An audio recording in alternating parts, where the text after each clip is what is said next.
Yo, people, welcome back to another watch along. Big up your damn selves in their building. Make sure to smash up all the icons and that. This is it. Everton versus Chelsea here for the last game until the international break. And I cannot tell you how happy that makes me. I cannot tell you how happy that makes me that this is the last game before the international break. I can't tell you how happy I am, chat. I can't tell you. Big up everybody in the chat.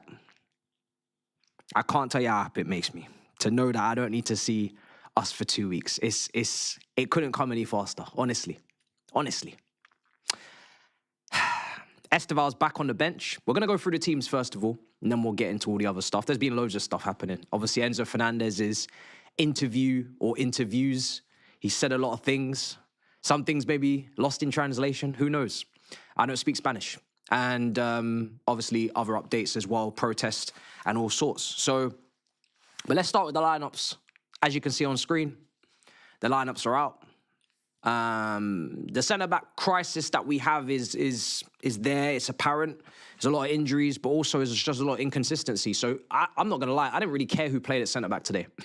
I didn't really care. I'm looking at our centre-back options right now, and I'm not looking at any one of them and saying I'm guaranteed to get a good performance. I'm guaranteed to get a solid performance. Any of them, all of them are capable of making an individual error. None of them airily, maybe outside of Tossen. Let me start again. None of them airily can be trusted. None of them airily can really be trusted. Achampong's got the height, he's got the size, but he's still young, you know. He could still be bullied. He could still be maneuvered around. He's not experienced. None of them are they've fully filled out. None of them are fully fleshed out as grown-ass men. And the grown-ass man is error-prone as hell. So airily, any of them could be done. You got a couple of kids involved here on the bench. Achampong, Sarr,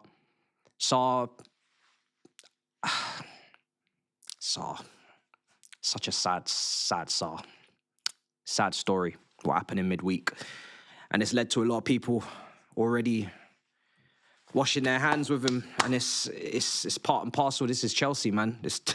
You know, people ain't got time. People ain't got patience. Me personally, when it comes to him, I said when we brought him back, I'm interested I'm excited and interested to see what he is and what kind of centre back he's going to be for us, because we signed him, you know. And if you're going to sign all these young players, you need to at least let us look at them. But he's not going to be in his prime. Neither is Hato. Neither is Achampong. They're all going to make mistakes. They're all young. They're all going to have errors. They're all going to make debuts in big comps and big moments, big games, and they're all going to have moments of weakness. So that's why you don't rely on them at this level of team. Really, they should be out on loan. They should be playing cup games. They should be learning their trade against the very best alongside them. And then, obviously, they get better. They improve. But we don't have anyone to learn from, so that's a problem. So the centre-back is a centre-back situation. It is what it is. Beto, physical striker. Let's see if we deal with him. I'm a little bit concerned on set pieces and corners. Tarkowski, Keane, O'Brien, Beto. It's quite a size. There's quite a lot of size there, and there's some good delivery as well. You know, Dewsbury Hall's got a delivery on him. We've seen this season he's created a lot for them. McNeil, if he wants to, sometimes he's got a delivery on him as well. So there's a couple of guys that can put the ball in, and the centre-backs are going to be... They're going to have a difficult day. Gusto right back, Cucurella. We know James is injured and Gusto's back from illness, so there's nothing wrong with that. Lavia Caicedo is exciting. We haven't seen Lavia start a game for a while. When was the last time we've seen Lavia start a game? I don't think since injury. I think he's just been coming off the bench, to my memory. Santos obviously on the bench. We've got loads of options in midfield. Palmer, Enzo, Neto. Again, that's what we've got. The two wide players there are not in form, Palmer and Neto, but I'm sure Esteval's probably not ready to start, and Garnacho is Garnacho. And João Pedro up front, who is the only attacker really in and amongst the goals and on form. And the benches, as you can see, a little bit more balanced on the bench. I think with Esteval coming back onto the bench, it gives it a lot of life, a lot of excitement. So I'm you know, I think that's as good as we really got, isn't it, on the bench? We haven't really got better than that. So that's what we've got. And that is as good as it gets for us, apart from the defenders being out, like Cowell and Chalobah. From an attacking perspective on the bench, that is as strong as we've got. Garnacho's more of an impact player off the bench. Gittins, we don't really know what he is. Start on the bench, we don't know. He's been injured. So, yeah, that's as good as it gets for us. And, yeah, that's what it is. All right, cool. Let me go through the comments. First of all, Everton's team is pretty predictable. That's what I had almost to a man from what we were expecting. Could you ask your roommate if we can expect a Grizz intro? I have no idea. Grizz doesn't give much away. He doesn't give much away, so there's not always a lot to make an intro on. So you have to be careful. Grizz is a smart man, you know. I've said this on the show many a time. He doesn't give much away, even in the mob. You know, he'd give a prediction, then he'd say, "Nah, I expect this," and it's completely contrasting. So you have to be careful. He's not easily caught, that fish. What else have we got in the chat before we get into the predictions and the red card roulettes? I'm gonna go predictions first. I just want a little bit of a consensus of what we're all feeling. A lot of people are not confident. Our away record is all we've got, chat. So, you know, if you're not confident for this, what can you be confident for? You know, our away record is strong. It's the home record that is the problem. As we saw last weekend, Newcastle at home, we still lost, even though they shouldn't really have had much to fight for, but we got opened up in a crazy way defensively, and the rest was history. Couldn't break them down for 75 minutes. Everton, I don't know what their approach is going to be. They're kind of having a free hit, aren't they? They're in the middle of the table. I don't think they're going to get Europe. They're not going to get relegated. They should really be on the beach. They're not in the cup. They're not in Europe. So what are they really doing? They're sitting in 10th. They could get Europe, actually, to be fair to them. 7th is up for grabs, isn't it? And that should be a Conference League place, if I remember rightly. 45 points for Brentford, 43 for Everton. They're 2 points off it. So actually, they are fighting for something, which is Conference League football, which would be a great season for David Moyes, considering where he picked them up. So that's what they've got. And they've got Brentford after this, actually, at the G-Tech Community Stadium after the international break. That's a straight fight for Europe. So, yeah, Everton have got that to fight for. I don't know how much. I mean, their fans will obviously care. I don't know if their players are dreaming of Conference League football. I don't know. But, yeah, that's what they've got. Matisse, it's been a sobering few weeks for Chelsea fans, right? I think top 5 and an FA Cup win would be a good season. Let me get back to that. Need your opinion on following things. Enzo situation, River Plate partnership, and yeah, forget the winger links. I don't do gossip, rumours. I don't know who this man is. I don't watch Clon. I don't watch Cologne. Spray. I don't watch these, man. I don't know who that man is, and I have no opinion. And to be honest, I do have an opinion, actually. I'm only interested in players that are here for the here and now.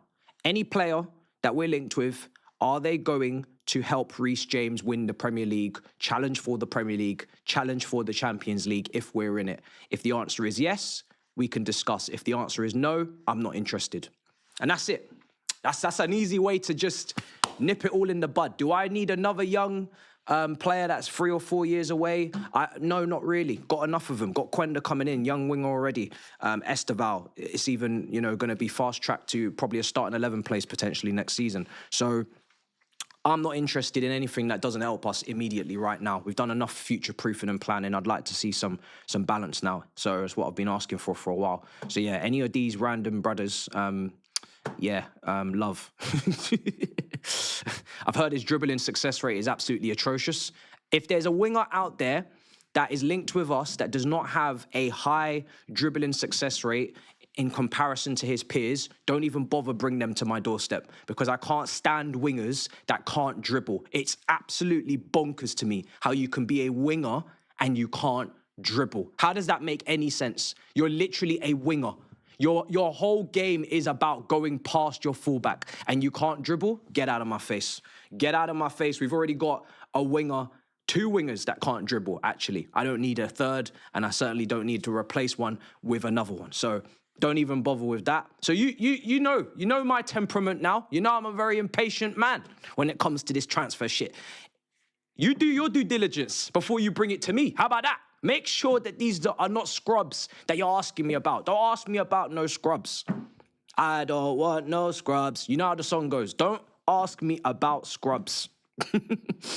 But yeah, listen, the transfer merry-go-round rumor mill is just, you know how it goes, man. Until it's a bid, until it's official, it ain't serious. You know how this club goes. They like to link themselves to everyone. You know what I mean? Lavia started against Wrexham. Thank you. Yeah, he did next to Santos, didn't he? Heavily rotated that game, yeah, and we almost lost. Yeah, I thought there might have been a game, but I couldn't remember the game. I thought, nah, maybe he hasn't. But you're right. Right. Hold on a second. What we got here? It's mad that people are worried about Fofana playing. He's literally our only senior centre back outside of Tossin, and people don't even want to see him. That tells you just how screwed we are at the moment.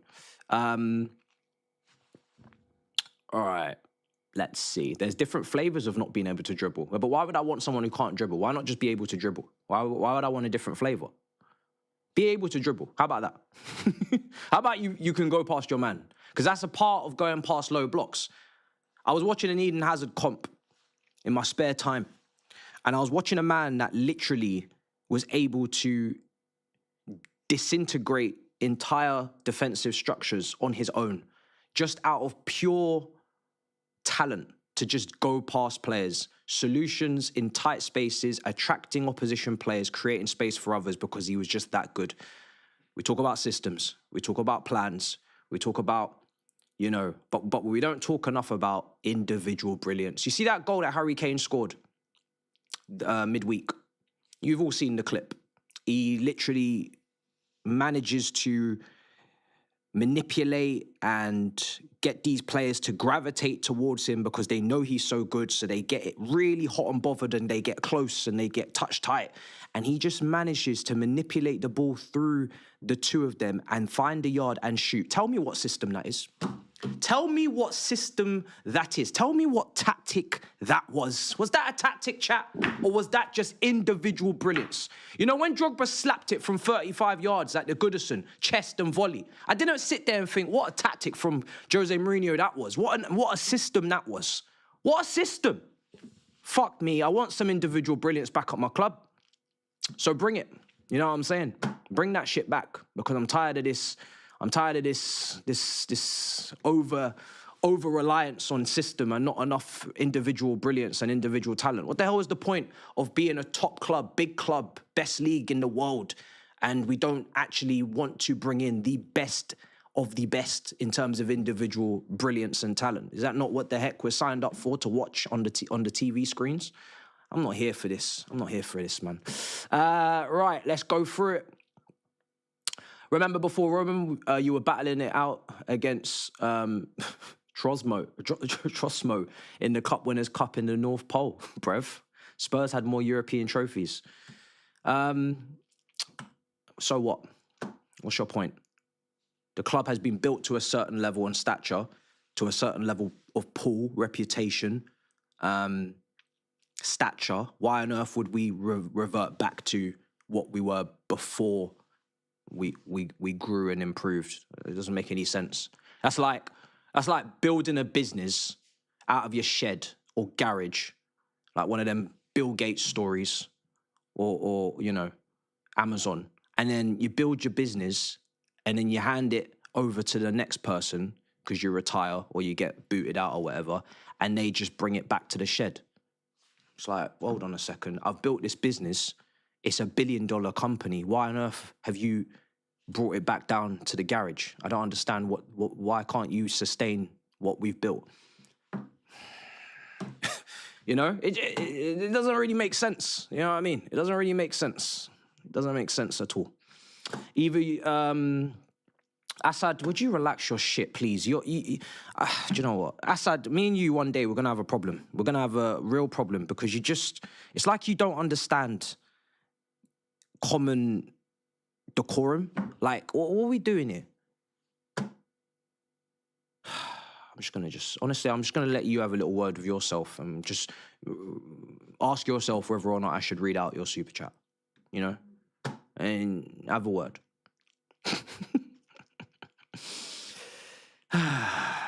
It's like he's playing against me, you know what I mean?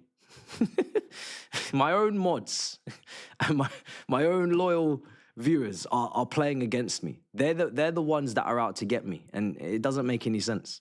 Right, we've read that one. We're good. Also, what else have we missed? Enzo Fernandez. And then we'll talk about the protest. So with Enzo Fernandez, you think I care that he's spoken out against the club? Like, in whatever way it was said and whether or not it's been come across the way that he wanted. Obviously, Liam Rosenior's kind of trying to clean up the mess and say, I've had a long chat with him and a long discussion, and he didn't mean it in the way that maybe it came out and all this kind of stuff. Listen, I personally don't really care. At the end of the day, he said something, and what he is saying is, you know, Chelsea, there's a certain level and standard that we're trying to uphold, and he's clearly fighting for the club. You can see it on the pitch, and he's fighting for us to try and be as good as we can be. I think this season he's been very good, not player of the year, but very good. His output's there as well, et cetera, et cetera. For me, yeah, it's natural. If we don't hit certain heights and we don't achieve certain metrics and marks, our best players, or whether or not you rate them or not, whoever is regarded to be one of our best players, which I think he is, people have their own opinion on that. They're gonna wanna start flirting and tempting fate for other clubs to come in. It's only natural. It only makes sense. They're not Chelsea supporters, you know. They got to put their career first as well. I think we've had quite a bit of time, like I said, and we've all said, a lot of us have said, we've been quite a lot of times being passed since they came in, this ownership, and not enough progress has been made, and that's just very evident on and off the pitch. There's still way too many flaws and too many errors being made at the highest level. So, yeah, if people are going to start entertaining moves away, then that just comes with the territory of not being good enough or not being at the point you should be at. And this is why when people say, oh, you just need to wait 3 more, 4 more years, tell that to the players. I'm sure, tell that to the players. Tell that to the players that are ready to win now. Do you think Enzo Fernandez is too young to win a trophy? Do you think Caicedo's too young to win a trophy? Do you think Reece James is too young to win a trophy? They're not too young. They're ready. And they need to win one. So big ones as well. So yeah, like I said, we don't really have time for wasting, bro. We need to kick on now. It's long enough.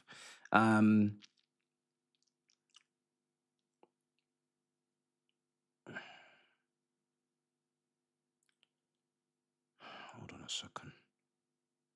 Yeah, fucking hell, Iceman's back indeed.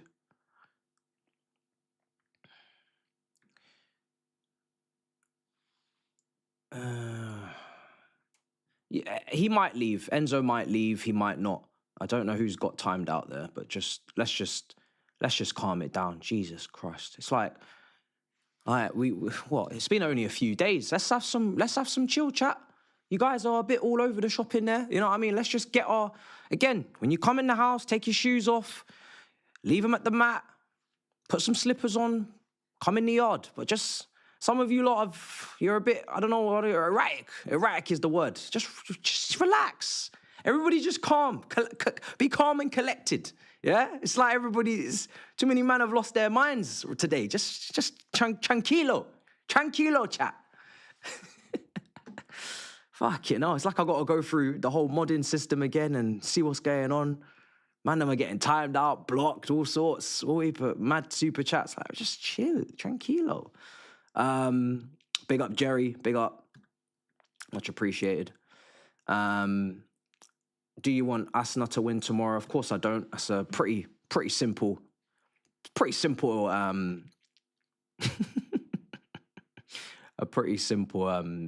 logic to follow. Is a Chelsea fan doesn't want Arsenal to win a cup, especially when they're playing Man City, which we truly don't give a damn about them.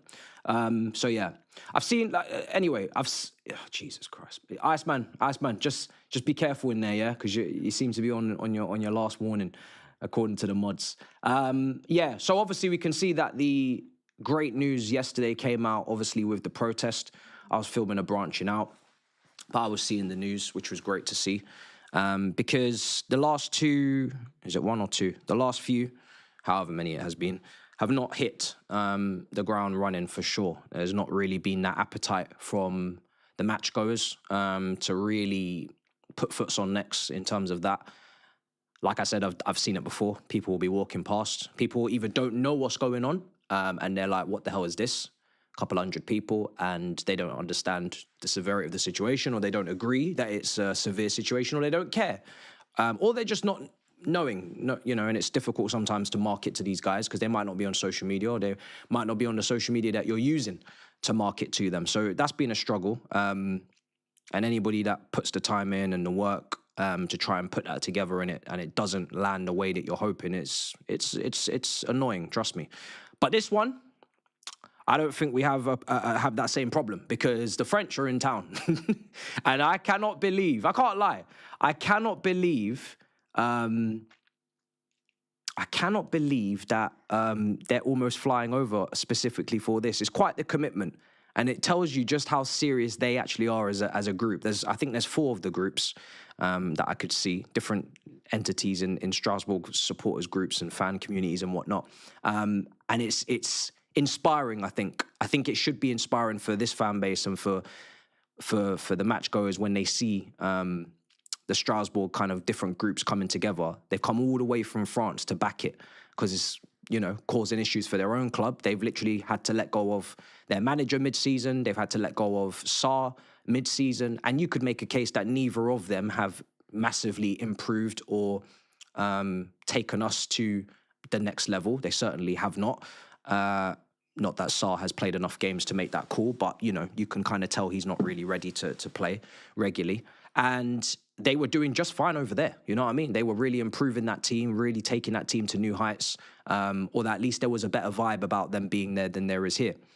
because that's maybe their level right now as a manager and a centre-back. So they've kind of almost killed two birds with one stone mid-season almost for both clubs. And I think I've never been a massive fan of the multi-club model, personally. I know the business advantages of it. I understand that these guys want to have a monopoly over Europe, the world, in terms of recruitment, in terms of controlling the loanees that they send out and the game time and the development paths. And if you're going to do it to an elite level and you have the intention of obviously trying to make everybody compete at the highest level, it can work. We've seen City do it, even though City's multi-club model is vastly numerically larger than ours. And I don't think they necessarily pump loads of money into their feeder clubs, but Man City fans will maybe know better than I do. But I've never liked it. Don't think two clubs should be sharing the same ownership, because it's very conflicting, isn't it? It's really should be every club is out for themselves and focused on prioritizing themselves, and you don't get forced transfers and forced pyramid schemes where people leave a club to go to another club, and it's planned. Obviously, if it's fair game and the offer's strong enough and it's natural, then fair enough. That's just the way of the football pyramid. But I don't like the way that it's manufactured. That's the word, I think. Manufactured moves to the point where you're signing that Strasbourg contract knowing full well you're basically signing a Blue Co contract, and it's Chelsea and Strasbourg and 3 or 4 other clubs in the future all kind of coordinating with each other. What the fuck is that? Do you know what I mean? What on earth is that? We're going to have a group museum next. This is going to be a Blue Co trophy cabinet, and all these clubs that all win trophies, they just get thrown into one, and it's just under Blue Co. Like, what are we doing here? So, yeah, not for me. So I'm glad that they are kind of joining us, and I'm looking forward to it. Obviously, it's before the Man United game. I'm waiting for details on the time. Obviously, I'm desperate to go, and I'm going to do my damn best to be there. I don't think I'll be there for the whole march, because obviously I've got to get back for Big Six, but I'm going to try and make sure I'm there for the start of the march, at least. Hopefully it starts early. I don't really see no reason why it wouldn't. I think, start it out hopefully 2 hours before kickoff. That would be great. March, from wherever we're marching to wherever else.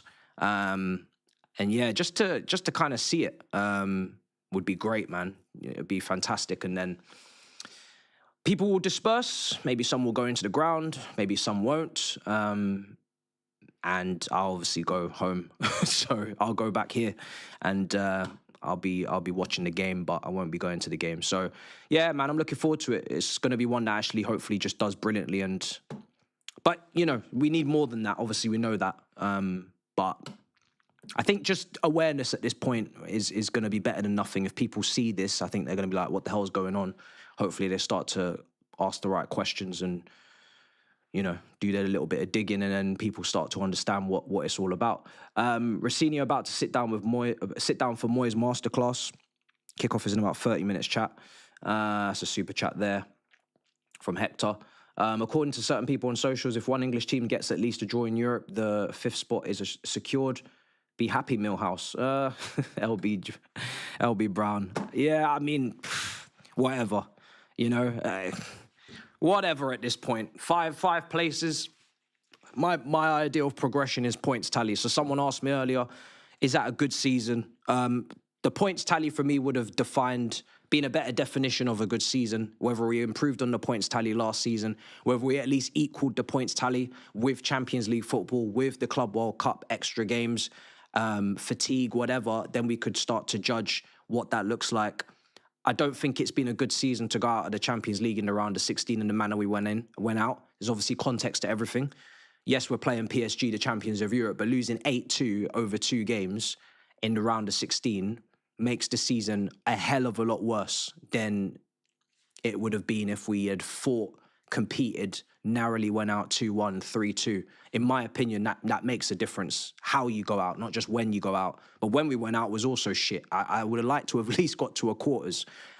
So Carabao Cup semi-final, cool, okay, you're competing. You have no divine right to win it, but that was gutting as well. And the league has been shit. So bread and butter is the league. You're not going to equal, I don't think, last season's points tally. I think it was 68 or 69. we're not going to get that from what I can see. So, good season. If we win the FA Cup,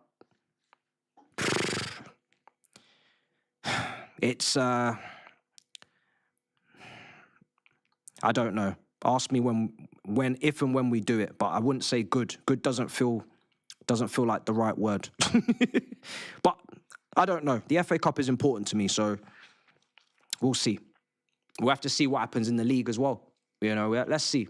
Well, it doesn't feel good right now, so it's difficult for me to say.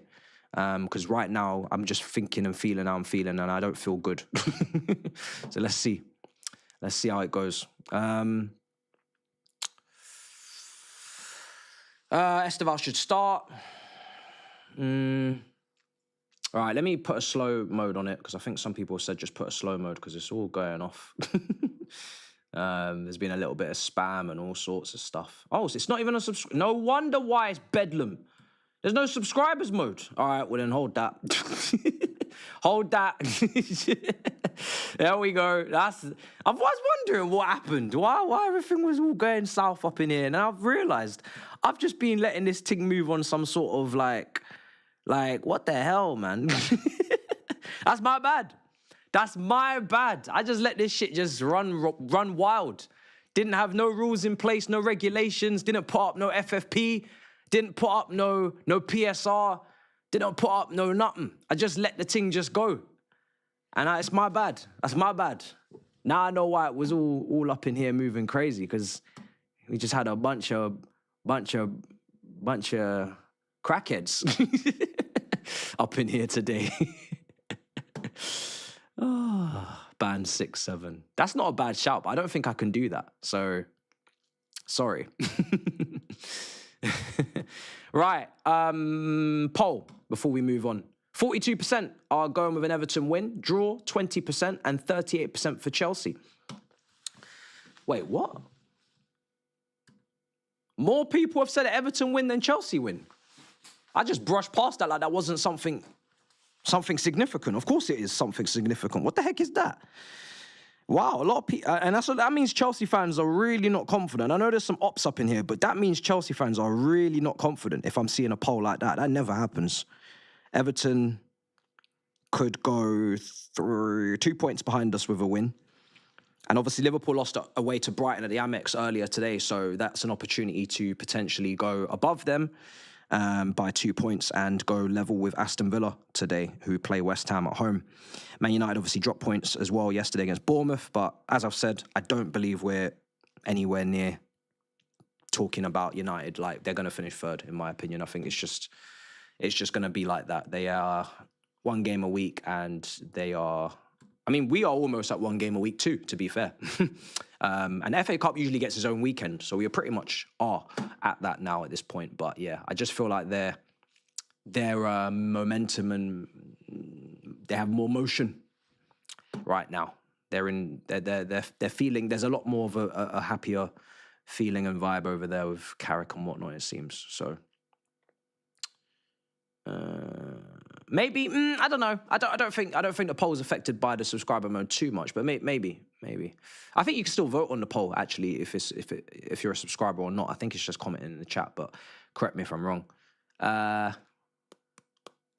Yeah, Turkey's trying to little bro me with the whole you got to know where you're at now, and I'm not Tottenham, man. Do you know what I mean? I'm just not gonna have it. I'm sorry. Not going to have it. Probably the first time I want us to miss out on Europe completely, so these SDs get embarrassed at their project collapsing. They're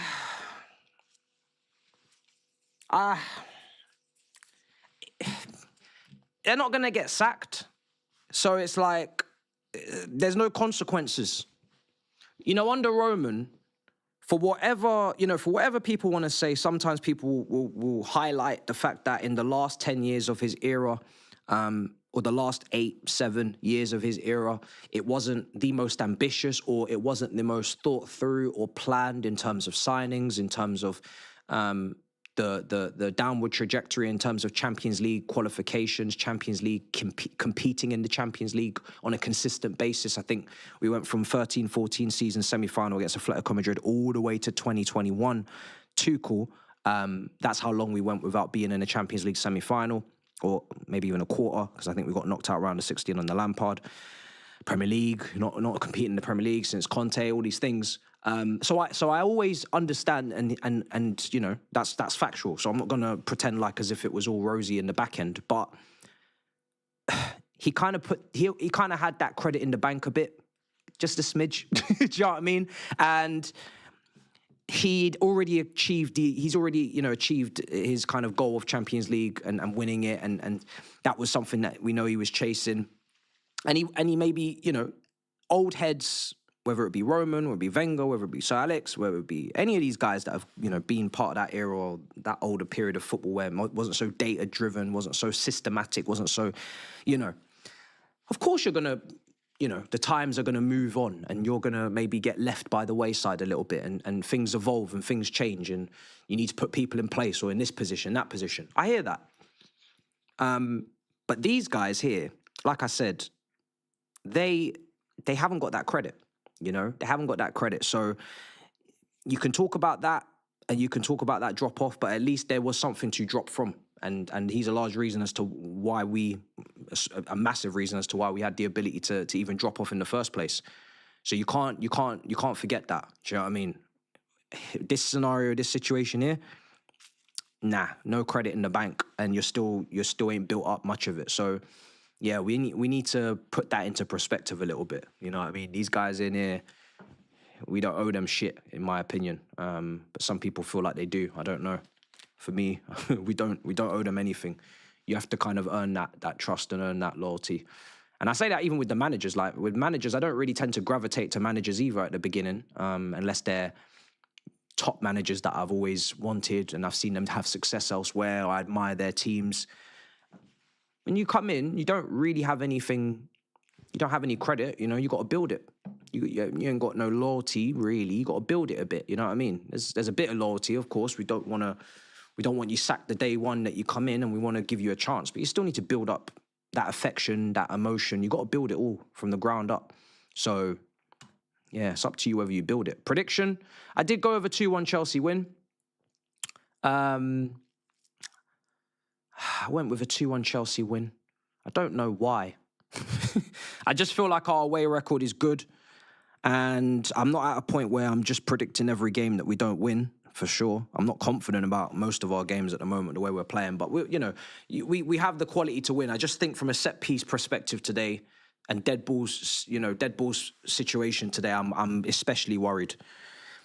Obviously, Ndiaye versus Gusto is going to be interesting. Shrewsbury Hall could come back to bite us. I'd like to think in open play, you know, we have better players. We should show that on the football pitch, but from set pieces, corners, long throws, that's my problem. That's my massive problem. I look at Hato, he's quite short for a centre-back. I look at Fofana, he's very fragile. He hasn't shown great dedication in that Newcastle game for the goal. He's not a leader to me. I said it on Sky Saturday Social earlier on. Fofana, he plays like a 22, 21-year-old centre-back, but he's 25. And that's because he's missed so much football, maybe. But he doesn't... There's no stature to him. There's no presence. There's no authority. There's no, I don't want to use the word aura, but you look at centre-backs and you can kind of spot whether or not you should fear them, whether or not they have this, you know, without saying it, but, you know, they've got that stature about them, and he doesn't have it. He doesn't have it. And he's not good enough on the ball. He's not airily, like, ridiculously overpowering like a Van Dijk or a Gabriel or a Terry was, or Vidic or Ramos. Like, I just need a Rudiger. I need that kind of overbearing, commanding. I need that. And because we ain't got it, I'm pretty much willing to sacrifice any centre-back to get it at this point. I'm so sick of this fragile, weak, easy to bully, easy to brush aside type of centre-backs pairings that we've got at this football club. It's so foreign to what we used to with Ivanovic, Terry, Cahill, Alex, beasts, absolute beasts. We've gone so far the other way. I'm pretty much ready to sacrifice any centre-back that doesn't have it just to go in the complete other extreme. Because I don't think, you know, I don't think I could put up with it any longer. So, yeah, he's one of those guys that I'm just bit fed up with now. Even though he had so much potential at Leicester when he was in his first season after Saint Etienne. I was such a massive fan of him. And then he had that big injury. And obviously he's had no game. He's not really played many games for us until this season. This is his best season just because he's playing. But yeah, there's part of me that, yeah, I'm sure he's on a lot of wages. He was signed under Todd Bowley.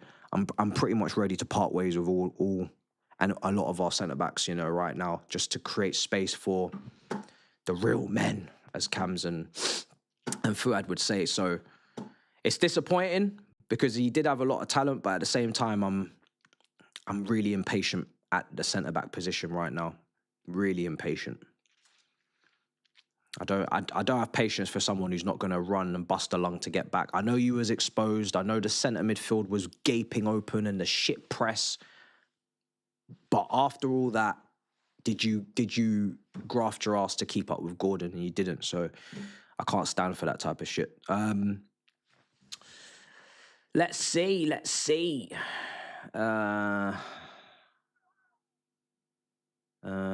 It's so annoying because when he's at his best and he's having a masterclass for Fana, he looks brilliant, but it's too inconsistent. But everyone is, you know.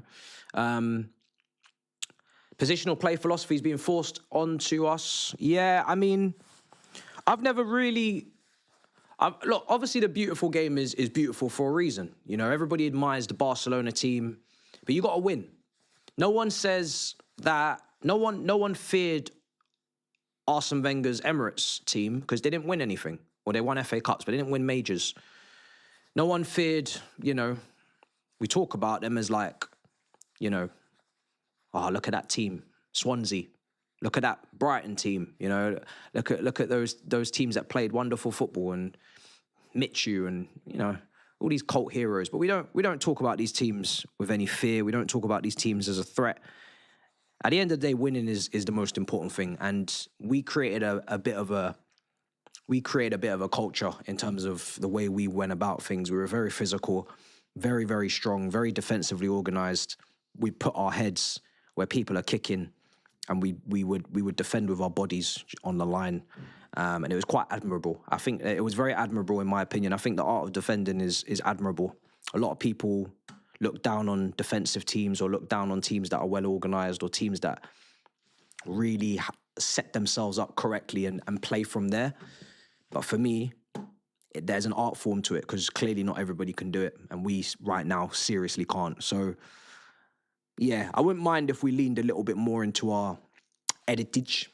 But we've won beautiful football. We've won with ugly football. I just want to win.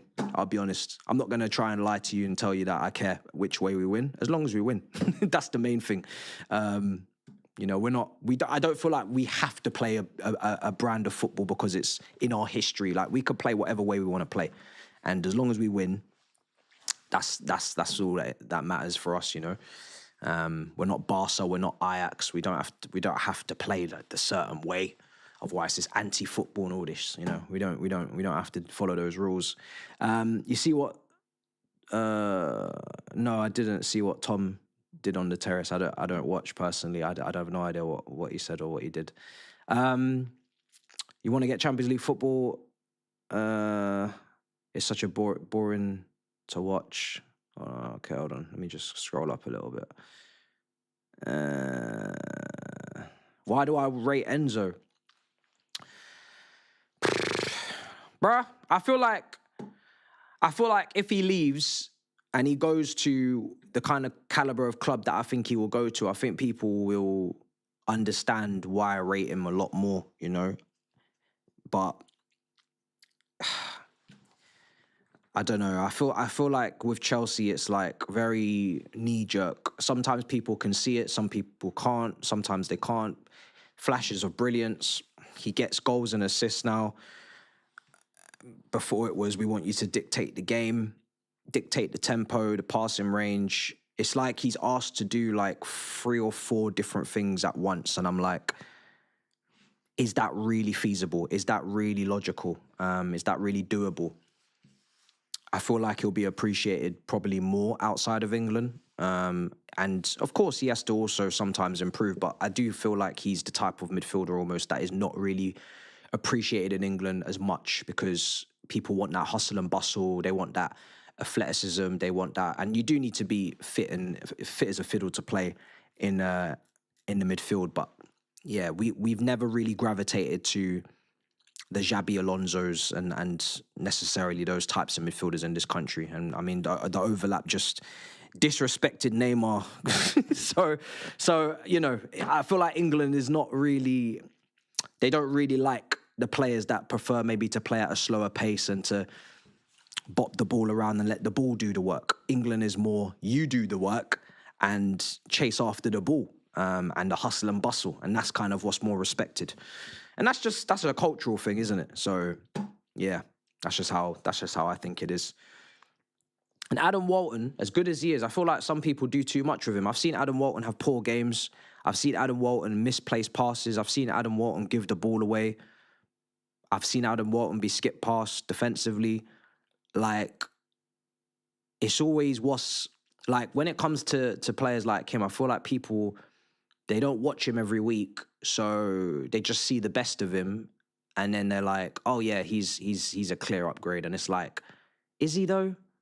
Like, does he have no weaknesses to his game? Is he just putting in 7s and 8s out of 10 every single week? I don't really feel like he is. He's a very good young player, don't get me wrong, but I don't think I'm not looking at him thinking, oh yeah, that's a world-class midfielder right there. That's somebody that we need to be bringing in and guarantee just takes us to the next level. Like, I don't get that. I don't get that vibe off him. I really don't. And I'm being so dead ass. Like, we talk about we want goals from midfield. This guy doesn't score any goals from midfield. Have you seen the way he shoots? Sometimes I see his shots and they're so shit. And people talking about they want goals from midfield. Do you know what I mean? So it's like, what do you want? Is he a 6? Because I don't think he's a 6, personally. I don't think he's a DM. He doesn't strike me as like a Nemanja Matic or a John Obi Mikel or a Casemiro or a Rodri. He doesn't strike me as a 6, and he's certainly not a goal scorer midfielder. So yeah, he's got some nice passes and he's got some nice line breakers, but does he kind of end up falling in between the?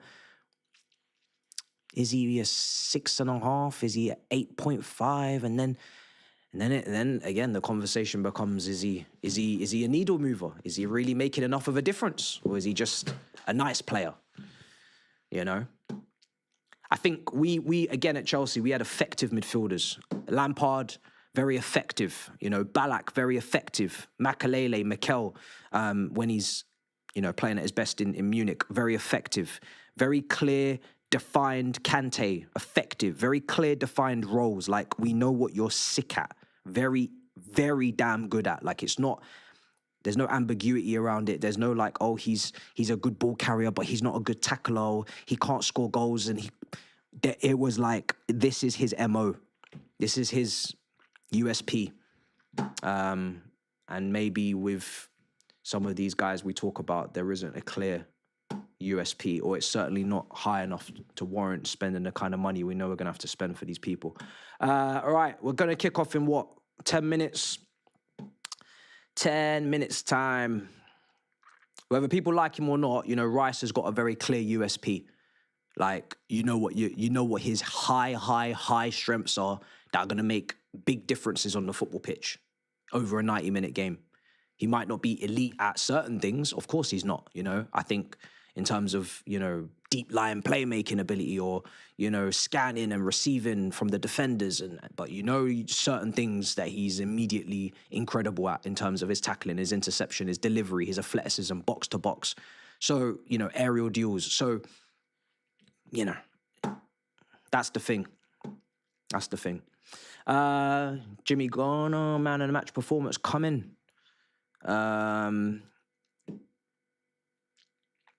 These are the ramblings of a broken man.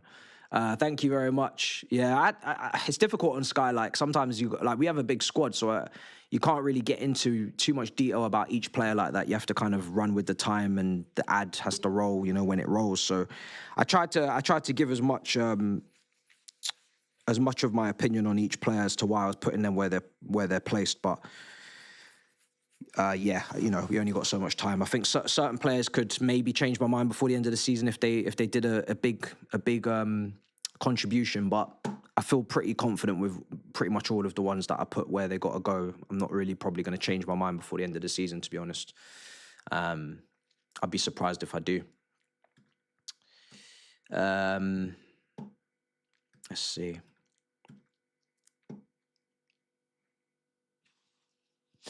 All right, I'm going to close that poll.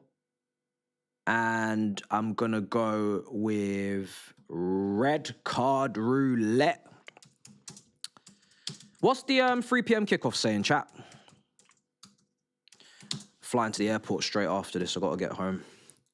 Or my other home. I'll go back to Ireland for a day. So, mum's 50th. So, I'm out of here. I'm not on the mob tomorrow. I need to redirect, actually.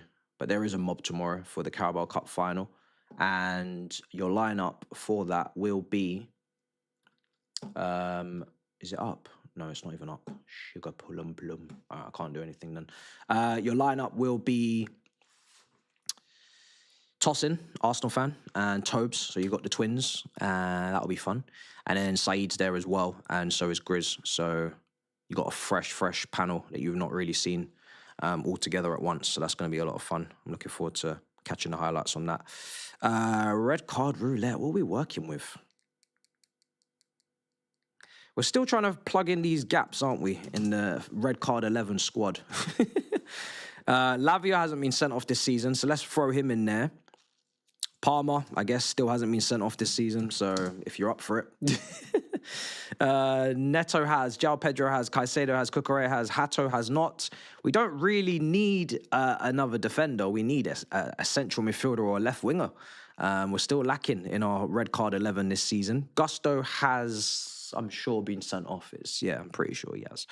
Surely he has. Fofana certainly has. Sanchez has as well. I'll throw Hato in there because it's his first time. And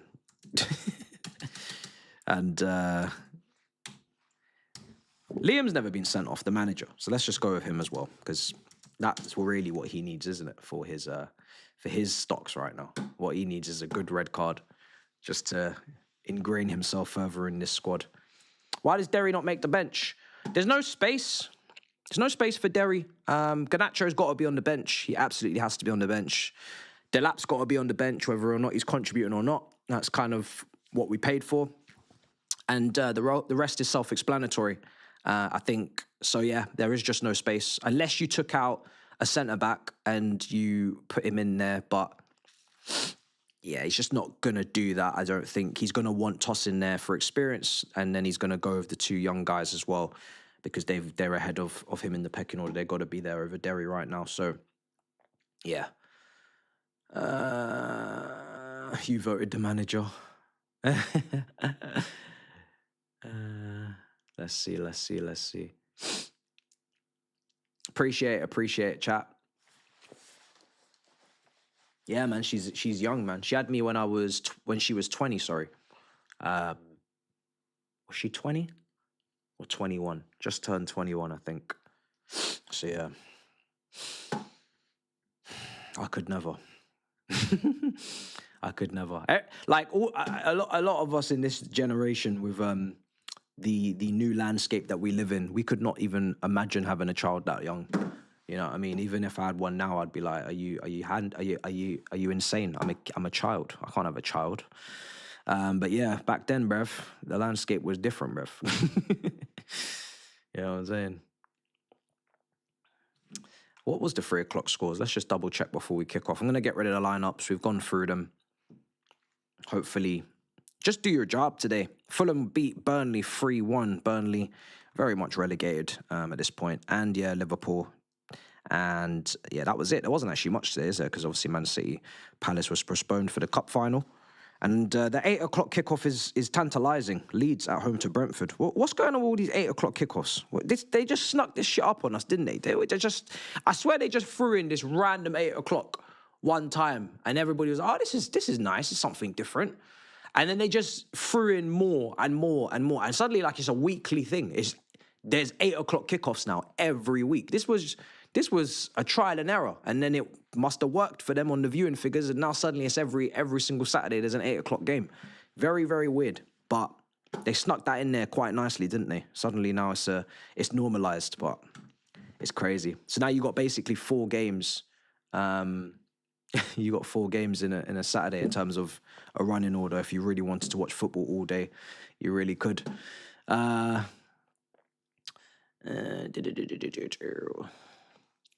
Iceman, shut up, yeah? I've had enough of your waffling and chatting. The economy does not allow for such things. Oh, dear me. It's all mad. Man said he's never having kids. All right, cool. Where we at? Man United game protest, will it be a hit? Yeah, listen, I think it will be a success because I can't imagine it not doing well. We have to determine the word success. For me, a success is a lot of numbers, a lot of coverage, and a lot of media attention, and hopefully fans that are not aware or don't know what it's about understand or find out what it's about because of the sheer attention that it gets. Right now, it's about attention and doing damage to the Blue Co brand, so to speak. You're not going to get them out via this protest. They're not going to change their model via this protest. But you are starting to chip away at and it's very small chip, but you are starting to chip away at the facade and the briefings and the narrative and and once you get through all of that, then we're going somewhere. But after that's done, you're looking at what's going on in the stadium. Are people making some sort of effort to leave at a certain minute, or maybe there's empty seats, or there's chants, or whatever? It's going to take. I mean, my personal opinion, like I said, is it's difficult because they're billionaires, right? So they're not going to just sell because we don't like them. But hopefully, shareholders and people behind them who you don't know their names, you don't know who they are, start to question what is going on. Because if everybody in both, sets of fans are angry, and then the media are also starting to kind of publicize some of the problems, and then maybe hopefully they start to hear about those problems, and then they start to ask some questions as well. And then you can only chat shit for so long before the evidence kind of stacks up against you. And then hopefully things crumble from a financial standpoint, or maybe, from a backing standpoint for the shareholders. And then things start to move, and people start to question whether or not they are doing a good job. And maybe they sell certain percentages, and we start to have a little bit of a breakage in the consortium. You might not get the whole lot of it out, but if you have a breakage at least, and then someone else comes in like someone that actually gives a shit about winning, then you start to change the storyline and whatnot. But yeah, it's complicated, man. It's a lot of people involved there, and there's a lot of people that own different percentages, and maybe they don't agree, maybe there's different intentions, and different decisions that get made behind the scenes. Different people have different opinions, but the overwhelming majority is clearly Capital and Egbali, so I guess the final decision does land with them. And they're certainly the ones that push a lot of these rules and regulations we've got in place. It's definitely heavily led by them, so let's see. And it's a big game, yeah. It's a big game, so it's already live on TV, which is a start. Right. Caicedo will get a yellow. Well, he's not far from suspension, is he? He is. I don't think they can do that. No, they can't. That's nuts. That would be absolutely insane. You can't do that. You can't take season tickets away from fans that are protesting in peace. So yeah, unless there was violence and criminal offences being committed, then yeah, that would be a different story. But yeah, that's freedom of speech. You can't, in this country, as far as I'm aware, you can't do that. What was said there? Let me see. What did I read?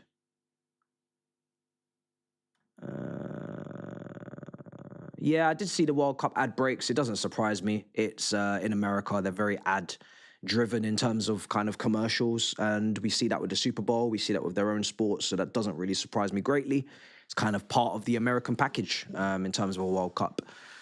My biggest question is it actually going to just run smoothly from a safety perspective, and are people actually going to be able to get to the games on time, because there isn't a whole heap of issues and delays. So as long as actually things go smoothly, I think that would be great. Ad breaks are the least of our problems, I'll be honest. If they start doing it when the game's actually being played, then we've got a problem. Right, we're going to be kicking off in a minute. We're going to be kicking off, and time is going to be on screen. So let's see if these, yeah, we've kicked off. So let's see if these guys are on it today, or if they're not. We're going to find out. I'm going to sync up on 45 seconds, guys.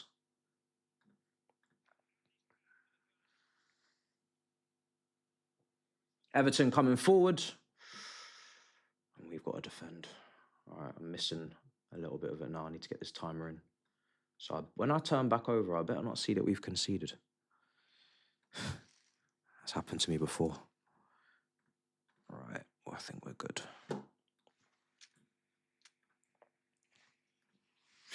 All right, let's go, guys. But yeah, right now, it's just about sending a message, you know? And you got to do that, because they're very stubborn and they really don't have any accountability. So you got to send out a message. I think some people have said to me, "Oh, why don't you just go Egg Barley out or go Clear Lake out?" And I used to even slightly agree with it, like, "Oh, Todd Bowley's not. He doesn't have the same principles, the same plans as those guys." But it does blur the message for some people that don't know in-depthly what's going on. So I think it's actually just easier to just put them all together. And he's partly responsible because he's on the board. So you just put them all together and just tell them all to leave at the same time. And it's a simpler message, and there's no confusion.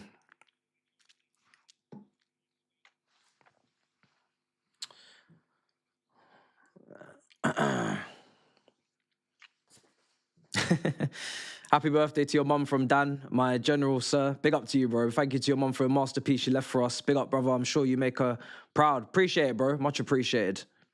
Thank you, man. It means a lot. Try my best. 3.2 in the building. Big game. Let's go. Lavia.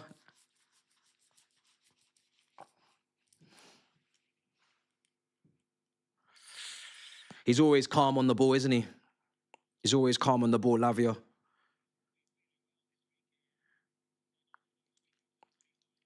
I think Chelsea would do well to... I mean, when you've got so many issues, like I said, people look at the midfield, could it be improved upon? Yeah, it could. Like, you could have a natural defensive midfielder in there. Like I said, a Casemiro type of profile, a player that could really be a figure and a presence in there to improve us aerially on set pieces from dead ball situations, aerially in open play.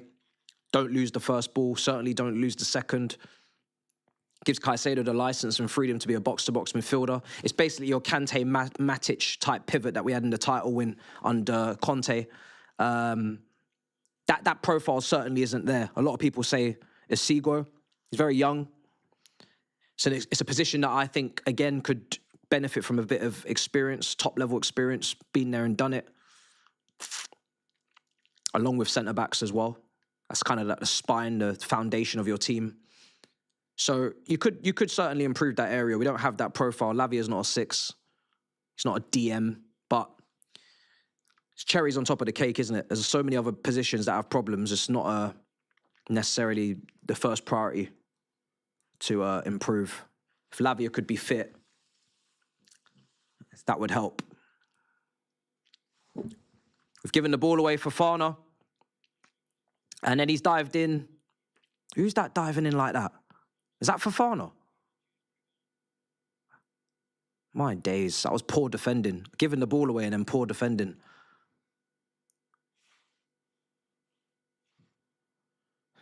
Ghana on the ball. Newcastle bopping it around the left-hand side, looking for the 1-2 with Ndai. Need to watch Ndai, man. He's on it now. Cut back, cleared. Lavia, Enzo, nice. I need to see something from Palmer. I need to see a big performance. I say it every week now, but I really need something from Palmer, man. It's been poor. It's gone missing. Enzo.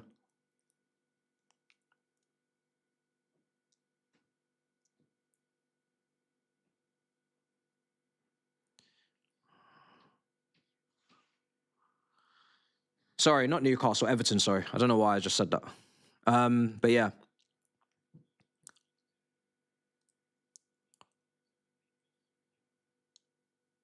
Chalobah's out for a few months, isn't he, guys?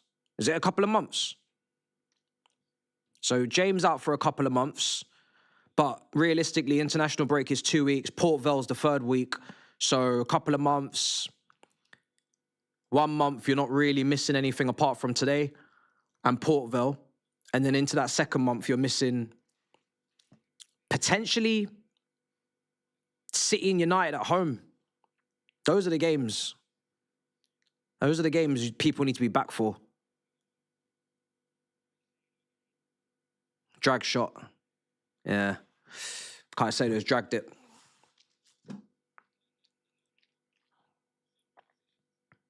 Yeah, we've been in the Everton half just now, mate.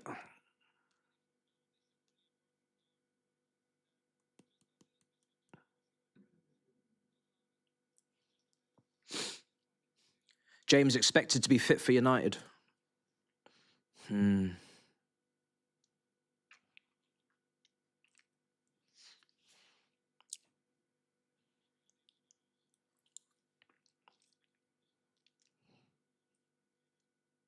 Nice. Here's Sanchez. Fofana. Gone long.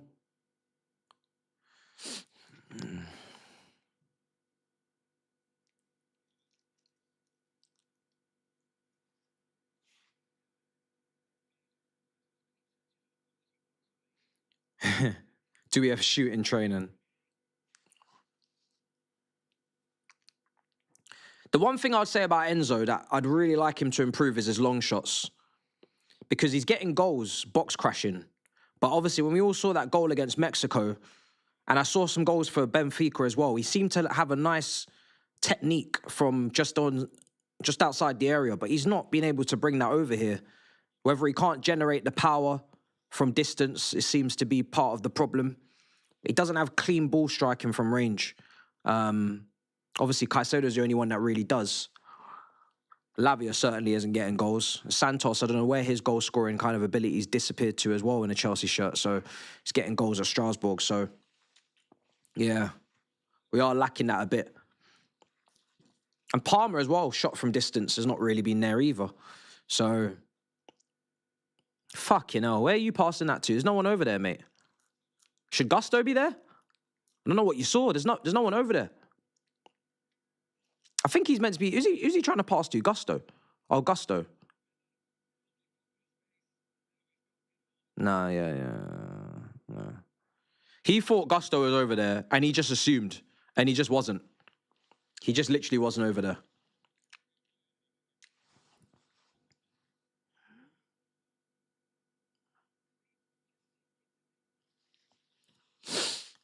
Eight and a half minutes. Yeah, we don't have enough players that like generate power in their shots. You know? Like real power. João Pedro generates good power, we've seen that. But he's got a good variety. He can also have a very delicate shot on him as well. None of the wingers generate power apart from Esteval, and he's 18 years old. But some of the power he's able to generate sometimes at that near post is mad. But yeah, Delap, not really either. Even though I really thought he was going to at least have that, but he kind of just shoots on impulse, not really with any direction.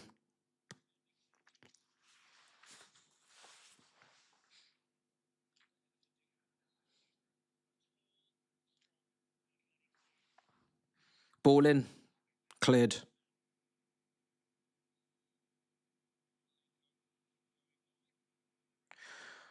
9.5 minutes.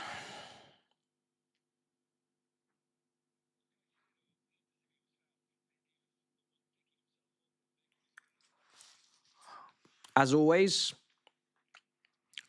Well, actually, no. Today we have Esteval off the bench. I was about to say, as always, there's nothing on the bench, but oh my God. Oh my fucking God. Oh my God. What on earth is he doing back there? What is it with these goalkeepers and just taking... Like, what are you doing? What the fuck is... What are you doing? Why do our goalkeepers recently love doing this? They take a million touches, they take so much time, and it's like there's no awareness. Where's the awareness gone? Where's the awareness gone to know that you need to get things moving quickly?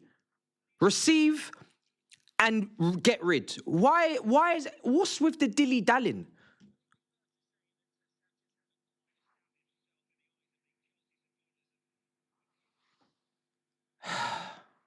It's like he's reverted back to type since the Arsenal situation.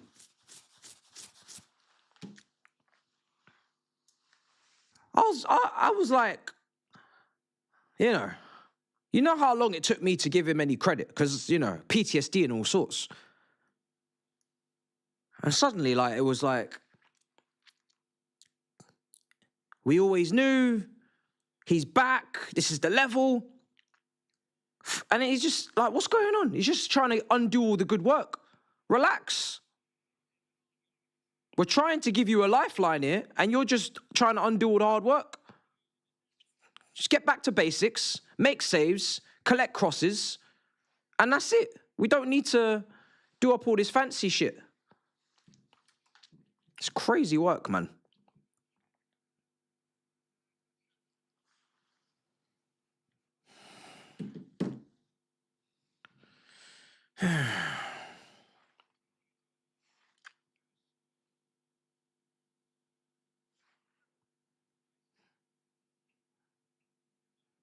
You remember how much I wanted a new keeper in the summer? It's like, got so many issues. I'm praying that we don't have even more. If he could stop messing around, get back to the level he was showing under Maresca that in the first half of the season, that would be great. Here's Lavia. Gusto. He's a character.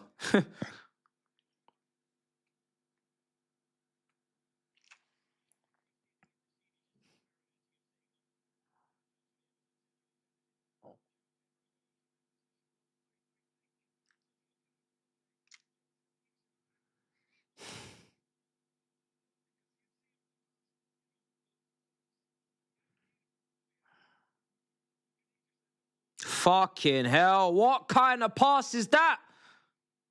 Is that Caicedo? It is. Fucking hell. It is in die.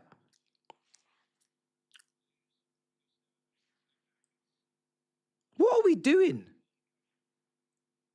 This is why I can't wait for the international break. I said it at the start of this stream. It's the first thing I said. I cannot wait for the international break. I cannot tell you how much I'm looking forward to the international break. I've never wanted this team to get off my screen more than right now. Do you know what I mean? Just like, I need a break from you lot. You lot are stressing me out. You're bringing up my blood pressure. You're making me... You're making my life expectancy drop. My frowns on my forehead. I'm having to apply much more day cream than I ever had to before. Like, I need you lot. I'm on Korean skincare because of you lot.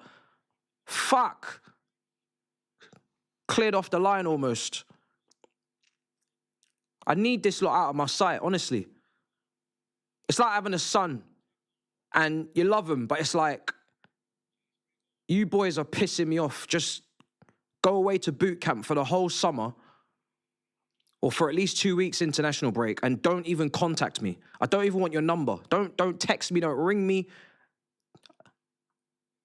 I'll speak to the camp leader to find out if you're alive and you're all right. I'll speak to someone else to get to you. That's how much I don't want to speak to you right now. I'm so tired. These lot genuinely stress me out.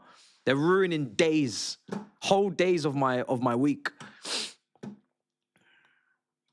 got far too much control over my mood. It's not healthy at all. I wish I didn't care as much as I do, but there's nothing we can do about it. Oh man, is my timer off? Hold on a second. This man is stressing me out already, bro. And I'm like, I'm trying not to be stressed, but there's nothing I can do about it. These guys are just naturally just stressing me out.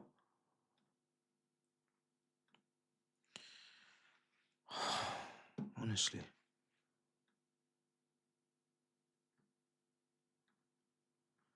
Oh, God. I can't wait for this to be over. Oh, dear me.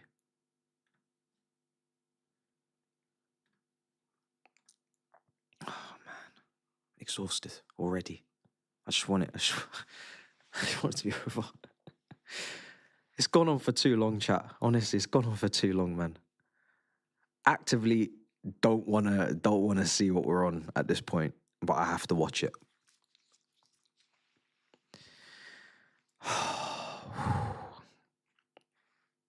Neto has no brain. Oh man.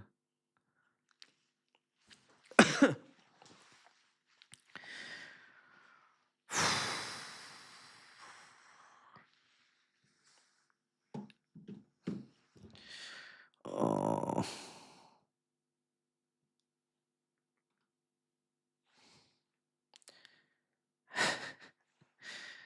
Oh, guys. Hang in there, man. Hang in there. I know it's not been a great start, but just hang in there. Hang in there.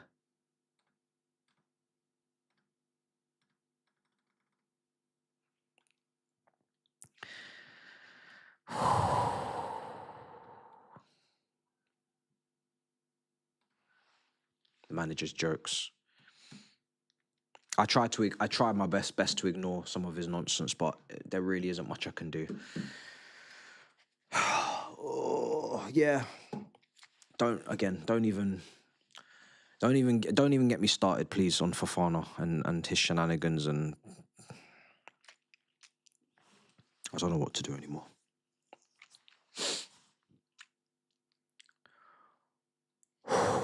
I did not say the manager's not an issue.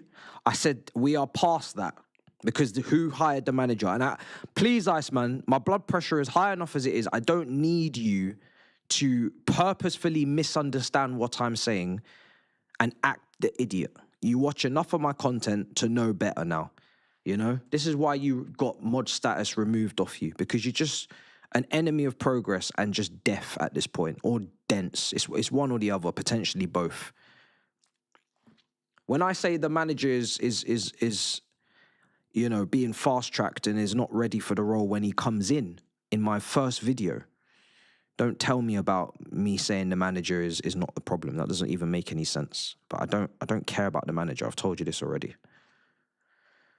I really don't care. It's not the main issue here.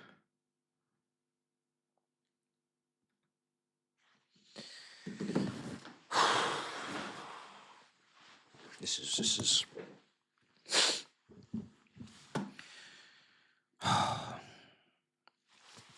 this is something else. What are the chances of us getting our foot on this ball and showing any sort of quality today and actually any fluidity? Because at this point, it just seems like a mission impossible for us. I keep saying we've got the better players. I keep talking about our midfield, but we can't seem to even control games anymore. And I know it was quite boring and quite bland for a lot of people when we were doing so, because they were like, oh, it's the sideways and all this. I get it. But, you know, now we're in this kind of hustle and bustle, can't even keep the ball, can't even control games, can't even put our foot on it and make the other team run and work. It's literally just kamikaze out there. Oh, boy.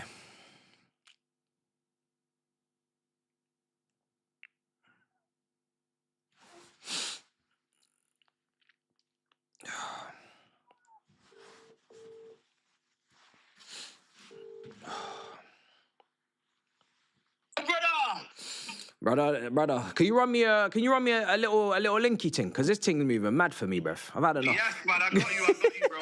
This thing's starting to move, bruv. I can't be asked. It's starting to move Bro, mad. I got you, man, I got you. Bro, this team's Hold gonna... on a minute, are you watching it on the HD version? I've tried both now, and they're both bugging, so... Okay, say no more, I got you now. This team are gonna send me to... Brother, these Everton are all on to you, bro. This Everton are not even playing for much. This team is gonna send me into the pits of hell, bro. Genuinely. I told my chat earlier, I cannot wait for the international break. I cannot wait. Bro, you need it, I'm done. Like, in terms of watching us, I just don't want to watch. It's purely an addiction, and it's not a healthy one. And it's like, yeah, I was gonna say. We're not even playing good football. We're not even, it's just... Oh, gosh. No, bro, this man it looks like 11 strangers, bro. Yeah, exactly. There's no like cohesion. There's no chemistry. There's no understanding. We saw Enzo Fernandez boot it out because he thought someone was over there, but he wasn't. It's like, it's getting worse. It's like, I don't know anymore. Nobody wants to even get the ball. Like, Castillo saying, play it back. It's like, like, take the mistake away from him. That's a free kick, by the way. You see this? My goodness me. Actually, yeah, that's a free kick, actually. But yeah, I'll send you down, bro. Appreciate it, brother. I got you. I can't do this anymore, chat. And all of our players are going to probably go away. I didn't look at everybody's squads, but I'm assuming a lot of our players are going to international. So is it really a break? Not really. For the scrubs, it is a break. But we don't want to play the scrubs. The internationals, who are dependent on to actually put in top performances, of course, it's not necessarily going to be a break for them. They're going to be playing. So... yeah, it's all over the shop, man. Seriously. Oh, dear me.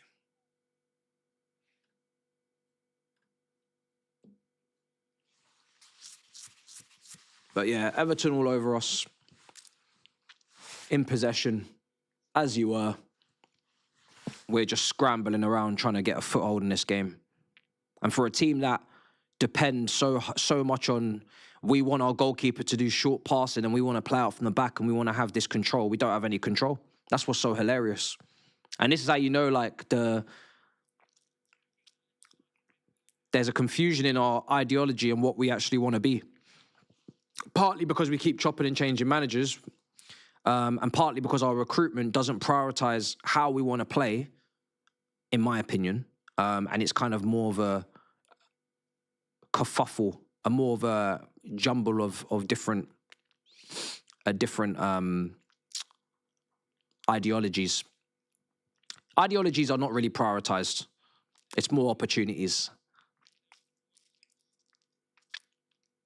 Hence why we got ball-playing centre-backs and other centre-backs that can't play out from the back, etc., etc. The quality in the final third right now is dark. Neto's crossing is very overrated. Very, very overrated. Cucurella is not an elite level crosser either.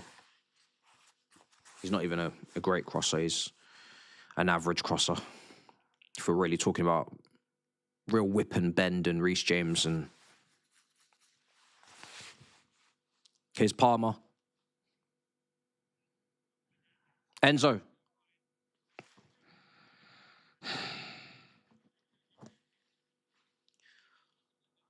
Enzo. Jesus.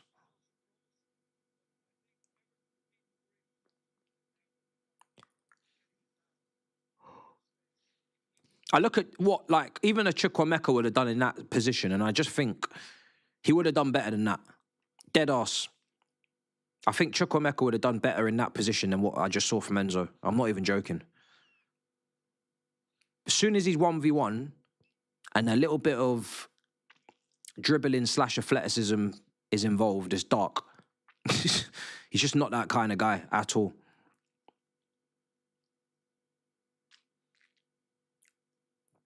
That's one of the issues with him being that high up the pitch. Because it's not box crashing then, it's literally, can you get past your man? Can you shift it? Make a yard for yourself, get a shot off. And he doesn't have that. That's not him. That's not his thing. João Pedro.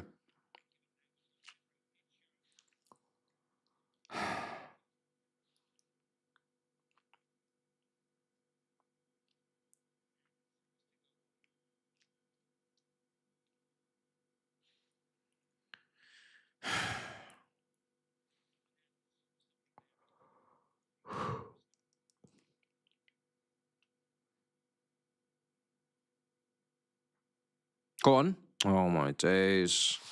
It's so disjointed. So disjointed.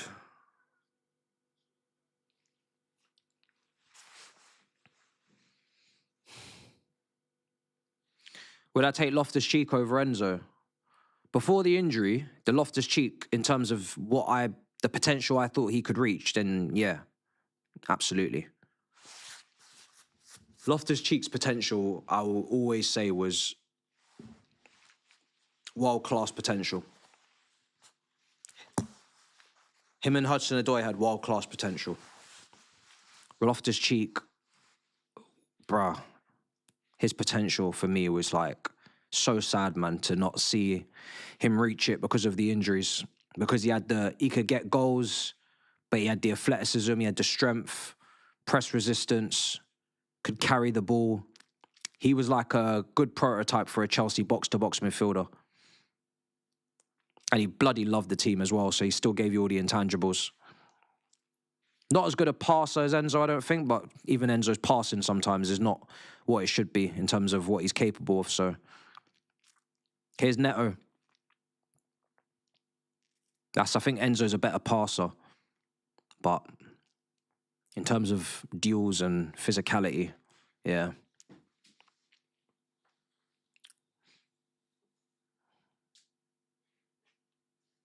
But we all know what happened. Here's Lavia. Good. Palmer. Nice touch. João Pedro. Come on. Go on. Just go in. That's it. Sit him down. Get your shot off. Unlucky. Unlucky.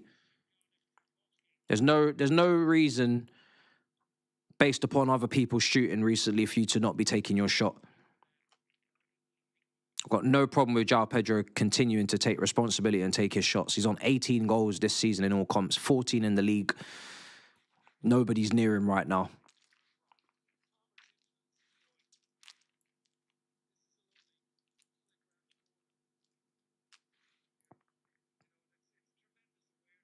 Yeah, great flick from Palmer. That's more like it.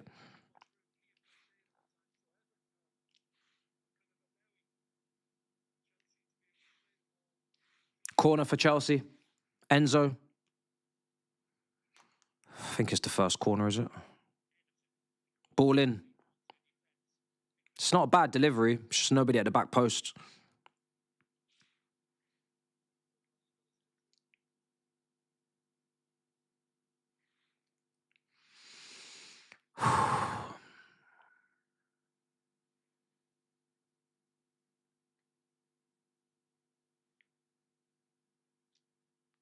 "27 minutes. Maresca out again," says Sir Billy Ocean. Yeah. The manager was never the needle mover under these owners with the managers they go for. I tried to say it, but...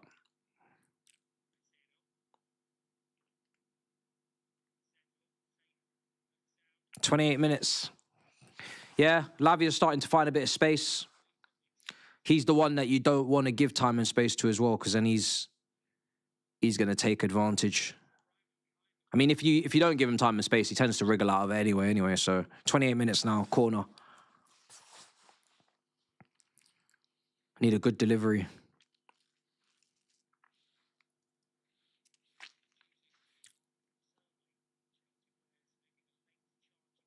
Pickford, yeah, Pickford's not... Oh, blocked it. Cucurella, go on. Oh, go on. Oh, go on. Go on. Oh, my days. No, play it. Nice. Don't cross it, you donkey. Nice. Go on. Oh, unlucky. How on earth that didn't land and go through those bodies for a goal? Just blocks, people in the way. Could have gone anywhere. Pinball session. Could have been a goal. So many blocks from Everton. Fair play to them. Last-ditch defending. They got bodies on the line.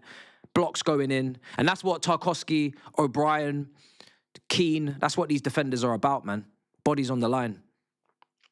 Old school defending. Proper shit houses. Good in the air. Just old-fashioned English defending right there, isn't it?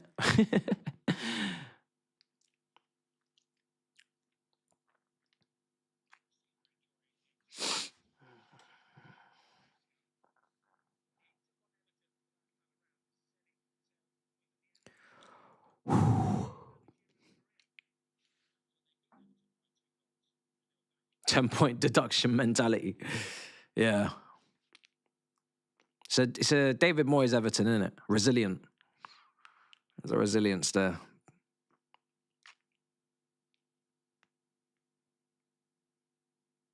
Led by a Scotsman. Here's Palmer, Caicedo. We're improving. We couldn't really have been any worse, so I'm glad we're starting to actually see signs of life in this team in the midfield.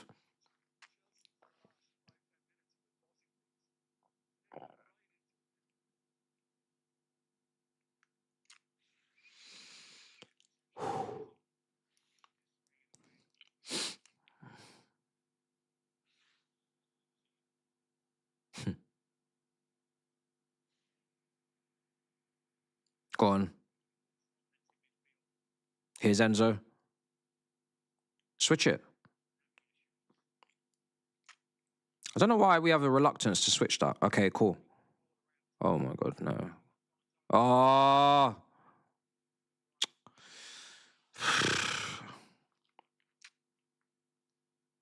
Get up.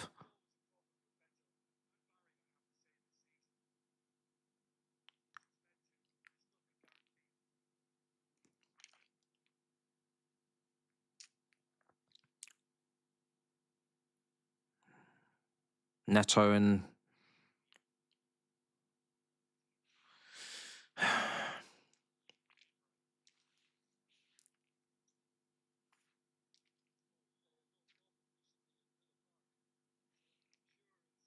Good. Nice. Lavia. Gusto.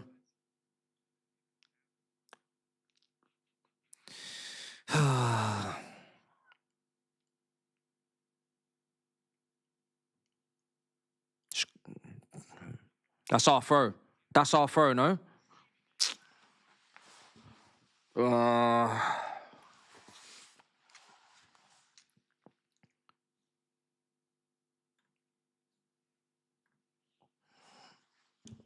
right, Everton back in possession now.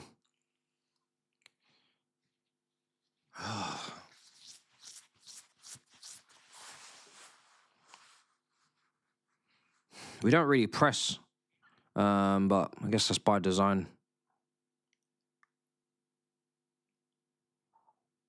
Ball in behind. What a ball. Oh, my God. Oh, my fucking God. Clear that. Fuck. What the hell? What the fuck, man? He's done nothing all game. He's literally been anonymous. They were just cussing him in the commentary 2 minutes ago. They couldn't hold up the ball. And one, again, same as Newcastle, one ball in behind just fucked everybody.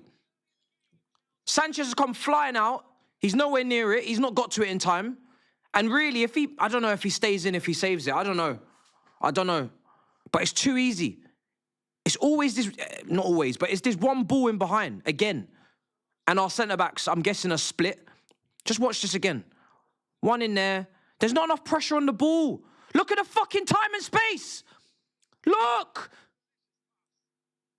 The time and space in the midfield, there's no pressure on the ball. It's so soft again.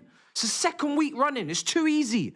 You're giving Premier League players time to receive, turn, pick their head up and play a pass. It's like a good 5-6 seconds before their motion is complete. Like, what do you think's going to happen? There's no pressure on the ball. It's just mad. And then Fofana again, and we said it in the game against Newcastle, it's just too easy to get on the wrong side of him. He's nowhere even near it. My God. We're so fucking soft. Look how quickly we can just concede a goal like that. It's nothing special. Nothing special. We're creating these Hollywood passes. We've got 3-man midfield. We've got no pressure on the ball. How is that possible? We're not outnumbered in midfield. We don't have a 2v4 situation. How is there 3 men in midfield and no pressure on the ball? How? And why our attackers keep running on the blind side of our centre-back, and it's just so easy to just to just get round. Palmer, play it. Finish. Fucking hell.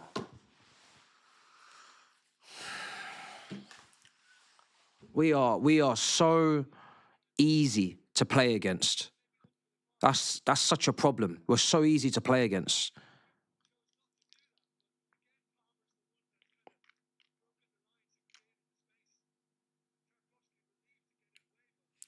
Past being angry at this stage because you're just not even. You're shocked, but you're not. I don't know how to describe it. Ball in. Finish! Fuck! How has he saved that? How has he saved that? What a save from Pickford. What a save. You'd think guaranteed this is going in. This is as I mean, yeah, it's Enzo Fernandez. What a save. That is a top save from Pickford, man. What a reaction. Gets his hand up, strong, tips it over the bar. That's it. That's his specialty right there. Ball comes in, flicked, nobody there. Can you get a shot off? No. Caicedo. Hurry up. Oh, leave it. Fucking hell, open your ears. You can see Palmer screaming at him. Neto, dumb. Leave it alone. Oh. Neto, Palmer's screaming at him, leave the ball, don't touch it, I'm going to take this and shoot. And this guy's intercepted it and recycled possession. How on earth has he saved this? Oh, fair play to him. Fair play to him. The reaction time is just bonkers. What a guy. When he's at it and he makes those saves, you got to give it to him. Every season he comes out with like 6, 7, 8, 9 of those.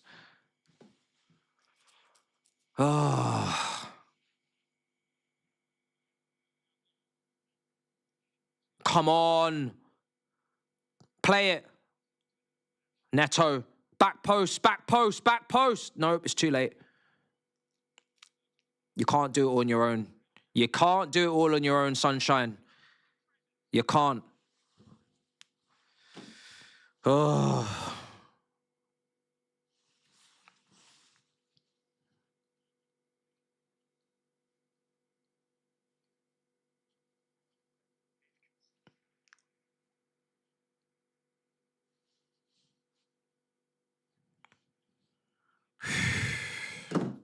Gusto.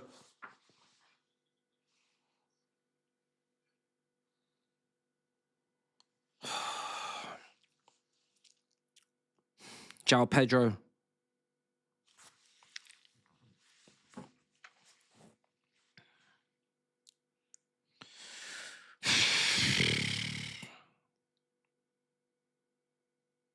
Lavia.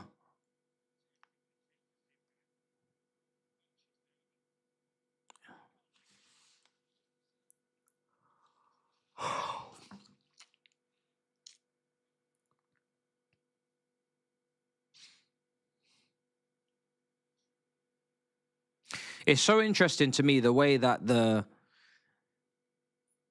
league has gone in terms of not even just us, but so many top teams just don't look special anymore in comparison to their mid-table counterparts. And it's like, how many, like what, there's so many reasons as to why, like, the sport becoming more about business than winning. Teams are buying younger players that usually would have gone to mid-table teams, and then they would have made a profit margin on those sales after they developed them for 2-3 years and they were top players. But now big teams are signing those players that aren't ready yet because they don't want to pay the premium profit margin price. But then those players fucking look not ready when you play against your mid-table teams that they're meant to play for. More money in the middle of the table as well, maybe. They're buying players that usually you'd go for. I don't know, man. There's so many reasons, but it's mad. You used to look at a top team and say, there's 8, 9 players that just, the quality differential between them and the mid-table is just mind-boggling. And you don't see that as much these days, do you? That finish from Better is really good, but Sanchez has made his mind up. I would love to have seen what Better would have done if Sanchez stayed in goal. I really would have, but I think for me, Fofana, he's got round him. And again, it's weak. And a lack of awareness as well. I think it's multiple players are at blame, but it's just too easy to get around Fofana. He starts off on the wrong side of him, and then he just manages to get on the right side of him. It's like, where was the resistance? It's too weak. And a lack of awareness. Sanchez, yeah, I don't know.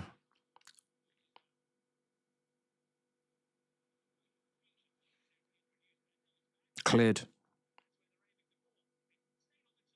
Fuck, you know.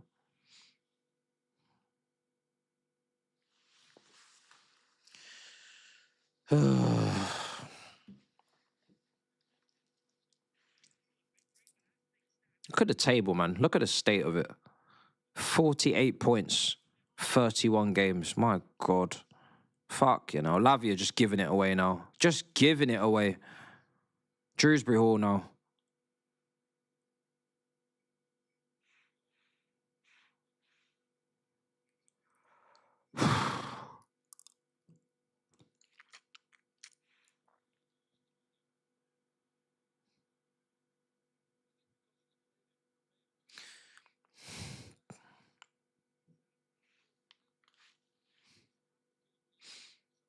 Shrewsbury Hall is still Shrewsbury Hall. Like, he's still not good enough for Chelsea. But what Shrewsbury Hall now has at Everton is a club that he should be at, which is a mid-table team.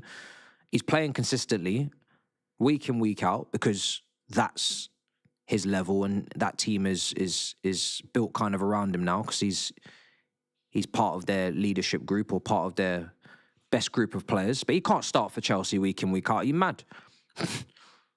And then when he doesn't, and he plays every now and then obviously he's not in any sort of momentum, any sort of rhythm, and then he's inconsistent. But we're not going to do revisionism and start saying that Shrewsbury Hall should be starting in the 10 for Chelsea. Fuck no. A Chelsea team that's meant to be going for titles. No way. But this is what happens. The worse you get, the more revisionism that gets done with players that were never even good enough in the first place. It just gets worse and worse. I'm seeing like Jadon Sancho revisionism now. Nicholas Jackson, obviously, we've seen that. Even though he couldn't shoot, we couldn't head the ball in the box. No awareness to get on the end of cutbacks and crosses. Even though I stuck up for him with his hold up and his dribbling and his carrying, his creation, and the list goes on. You know, Mudryk analysis and revisionism when. Yes, we're looking at Cavaskhelia and Barcola ripping our net at Stamford Bridge doing Didier Drogba celebrations. We're here talking about Mudryk. It's like, it's dark.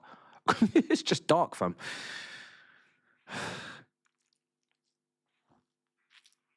Ndai, ball in again. We are getting destroyed, man. We've had a 10-minute period where we got ourselves back into the game, and now we're just getting bullied and dominated again. 2/3 of this first half, we've been dominated. So deservingly, we're 1-0 down on the balance of play. Yeah, it's better than what we have, but what we had then wasn't good enough either. That's the problem.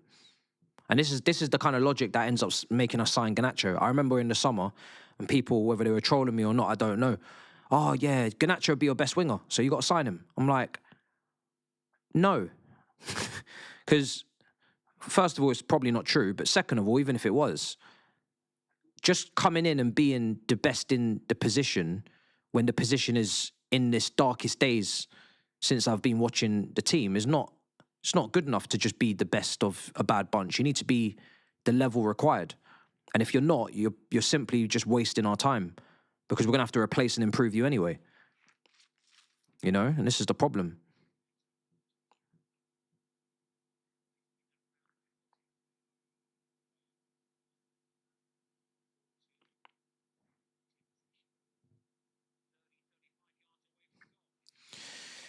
Oh, we're going to be half-time soon and 1-0 down, guys.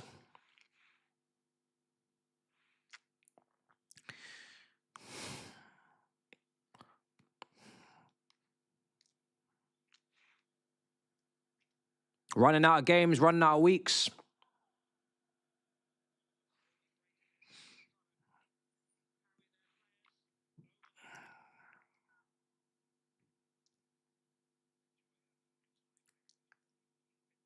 I need a drink.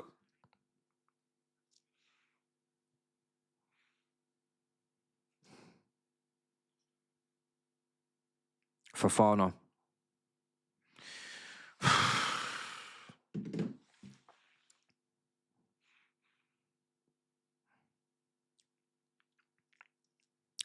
Fofana. Oh, dearie me, chat.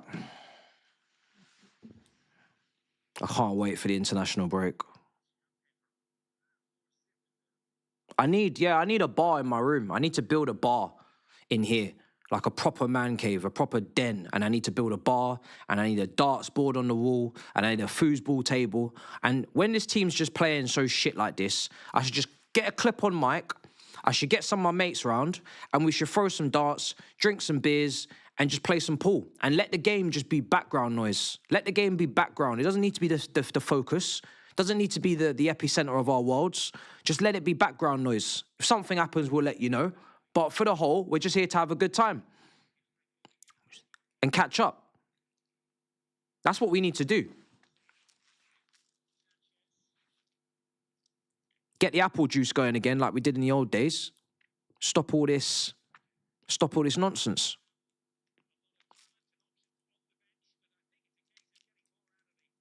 Enzo's been poor. Cucurella. Enzo. Ball in. His crosses are so unappetizing. I can't tell you how shit his crosses are because they're so looping and they're so flat. They don't have any whip. They don't have any, like,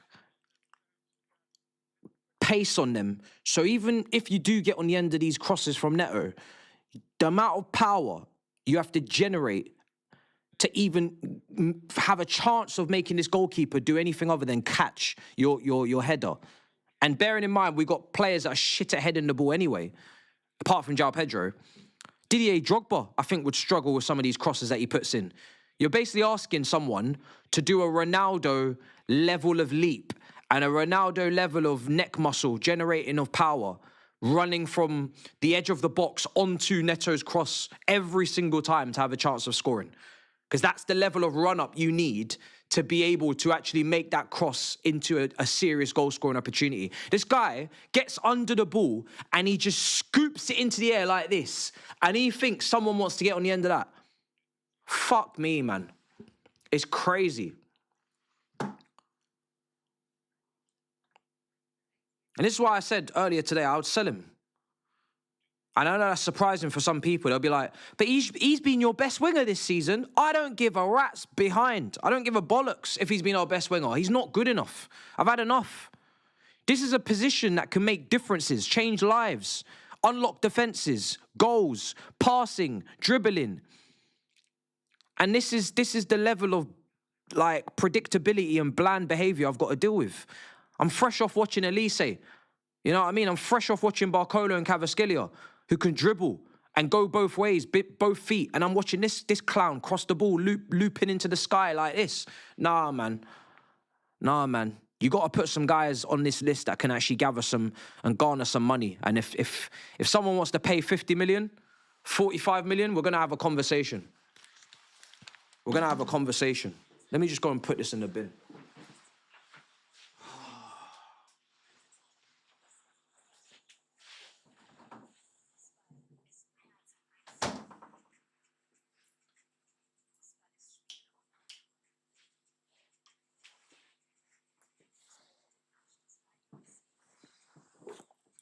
I will maintain, not interested in manager out. I know a lot of people are going to keep asking me, and I'm not going to break. I'm not going to break. I've truly had enough. You know who I hold accountable? You know who I hold responsible? It doesn't matter how many times you ask me. It doesn't matter how many times you question it. I'm going to keep giving you the same answer. This is how I'm going to start going around. In May, when it's all said and done, this is how I'm walking around. Unrecognizable. Don't look at me in the eyes. Don't look at me in the eyes. I don't exist. I'm just a citizen. I'm just a citizen. I'm just a council tax paying citizen. TV license paying citizen. Electric bill, water bill, gas bill, British gas, to be specific, paying citizen. TFL, paying citizen. Tube taking, bus taking citizen. Lion bike riding citizen. I don't want to be stopped. I don't want to be disturbed. Please do not ask me, hey, do you do YouTube? Hey, do you do TikTok? Hey, are you Matisse, that Chelsea fan? I am nobody to you. You don't know me from nowhere. Please let me walk, get my groceries from Asda. Let me go about my way. Because this team, this season, on top of what is going on tomorrow in a cup final, in the Champions League, which we play no part in, FA Cup, which once Liam takes us to a semi-final, God willing, once we face proper opposition, we'll probably be dumped out the way things are looking and going. I don't want nobody to stop me. I don't want nobody to ask me about football. Don't talk to me about nothing. I'm now known for branching out. I do podcasts. We talk about real life. I might even start to dibble and dabble in the Formula One. Ask me about Lewis Hamilton. Ask me about Ferrari. Ask me about Mercedes' new engine. Ask me about other things. We're not here to talk about football no more. There's no reason to discuss anything other than anything else. So this is my new life. This is my new life. And I would like you guys to respect my wishes, please. Please respect my privacy. Please respect my privacy now. This is it. We're done. We're done. We're done. What do you say after that? That's why I have to have a laugh and a joke, because what do you say after that first half? Look at this. Look at the bench. Outside of Esteval, I have nothing. I have nothing. I don't know how fit Esteval is, but I don't really know if I care, because international break is next. So any repercussions, any consequences for coming on early, Brazil will have to suffer the consequences. Carlo Ancelotti will have to suffer the consequences. Right now, we're in dire need of your help and your assistance, sir. So step forward. Garnacho, Delap. This is not quenching my thirst. This is not appetizing. This is not appetizing.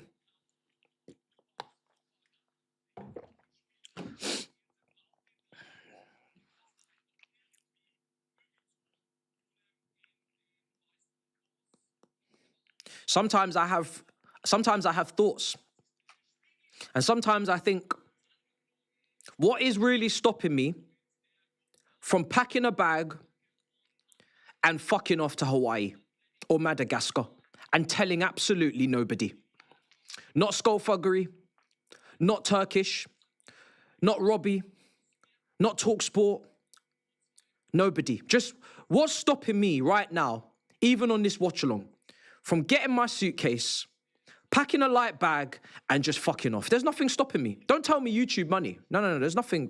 No, that's not stopping me. No.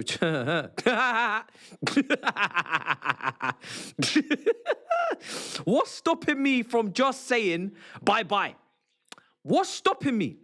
Because what I'm watching right now and the way things are panning out for me personally on this thing here, I don't really, I need convincing to stay. I need convincing to still be here right now. Because, like, island life, I'm intrigued. I'm intrigued. I want to start, I want to know what Venezuelan farmers are up to. I want to walk in the Amazon rainforest. I want to go to Machu Picchu. I want to go back to basics. I want to know what's going on. What's stopping me from this? From exploring? There's no internet connection in Madagascar. You can't call my phone. All you could do is put out missing flyers and ask questions. You'll have no answers. It's popped into my brain more times than it should have. People think I'm joking. I've said this before. I've said this before, privately and publicly. I'm very, very, very, very much contemplating this reality. And you may say, how could you leave us behind? All I can say is you'll all have, all of you will always have a close, you'll always have a place in my heart. You know? You guys mean a lot to me. You've been on a journey with me. It's been a great time period. But you know what? Sometimes all good times must come to an end. All good journeys must come to an end. There's gold at the end of the rainbow, as they say. And this may be that time. And I wish you all the best in your future endeavors. This is the kind of message I would give you. And I would hope that we would leave on good terms. And we have memories to cherish. And the archives are there in the videos you can look back on with fond memories. So, like I said, these are things that I'm thinking about right now. I'm just preparing you mentally as a people. So if I do disappear, you know why. You know? I don't think I'll brace you. I don't know if I'll brace you for my exit. I don't think I'll tell you. I think I'll just go. I'll be like that dad that went to the pub and never came back. I might be that guy. And I hope it doesn't traumatize you. You've got other content creators to watch. You've got other YouTubers to subscribe to. I would like to think it wouldn't traumatize you. I think it will be all right, you know. Saeed's there, man. Saeed's live right now, really. Let's be honest. See me and him. When you watch him, you can think of me when I disappear.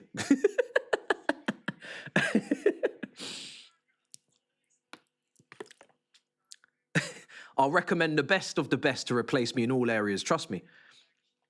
I really will do my best to leave you in a good place. Oh, that's true. I could go to Kazakhstan. That's such a good point.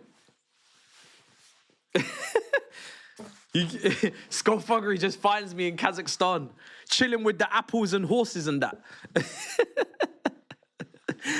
Yo, you just find me in some apple tree farm, just picking apples and just riding horses and drinking fermented horse milk, just in some random town in Kazakhstan. That would be a documentary. We found him. That's the title. We got him. Oh, I don't know what to say, guys. That first half, it felt like nothingness. That's the only. If you're wondering why I haven't broken things down, some of you are back. Some of you are here for halftime thoughts. What thoughts? What to think? What did we do in that first half? What has happened? Again, I asked the question, what has happened? Do you know what happened? I don't know what happened.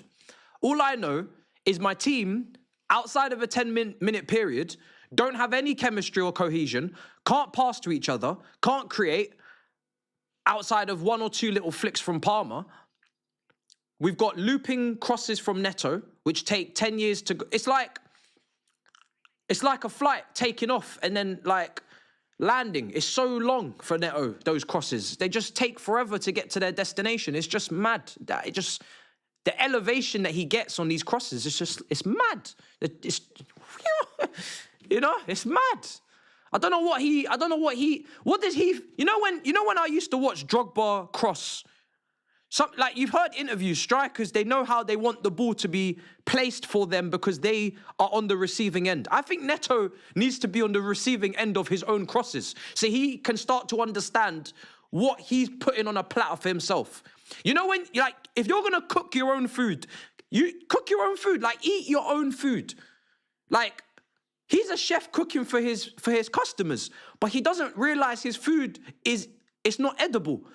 Cook and taste. You need to eat your own medicine. Like, that's what I need for him. I need him to be on the end of his own crosses. I need to see how he would head the ball if he was the receiver from his own cross. What would you do? If you got a cross like that, what would you do? You know? I hope the manager starts to make him see the game that way. It's a great interview of Henry, you know. Understanding his teammates, understanding that the way he passes to Ljungberg is not the same way he passes to Bergkamp. The run that he makes from Pires is not the same run he would make for Vieira or from Edu. Like, understand your teammates. And I've said this before, he crosses the same way every time. If there's nobody in the box, he crosses it like this. If there's one person in the box, he crosses it. If it's João Pedro, he crosses it the same way he'd cross it for Caicedo or for Liam Delap. It's like, there's no difference. Caicedo in the midfield, not his best level. Lavia is definitely our best midfielder today. Enzo's been poor, can't keep the ball. Just crazy passes at times. Just sweeping passes off the pitch in that first half. Palmer's had a couple little moments, but still nowhere near as still not having the same level of effect, anywhere near the level of effect that he would usually have. And the defence, if I speak, I'm in big trouble. If I speak about Wesley Fofana, I'm in big trouble. If I speak about Robert Sanchez, I'm in big trouble. So I don't want to be in big trouble. I don't want to be in big trouble. Branching out in Nigeria. We'll be like Drewski. Take it on tour. Take it on tour. Exactly. Take it on tour. Branching out on tour. Horse milk reviews. Exactly. There's so much we can get ourselves invested in and involved in. We don't need to prioritize this nonsense. It's not a cross, it's a tennis lob. Wrong game. Second half's going to kick off soon. Like I said, the only change I'd make, because it's the only change we probably can make, is bringing on Esteval for Neto, maybe. Maybe move Enzo Fernandez to left wing, where he played a couple weeks ago, because he's been poor. Put Palmer in the 10, maybe, and just put Esteval on the right. And then just let Cucurella and Gusto overlap. Obviously, maybe one at a time. So it's not like we're getting absolutely outnumbered defensively. And at least then from a ball, from a technical level, we should be more...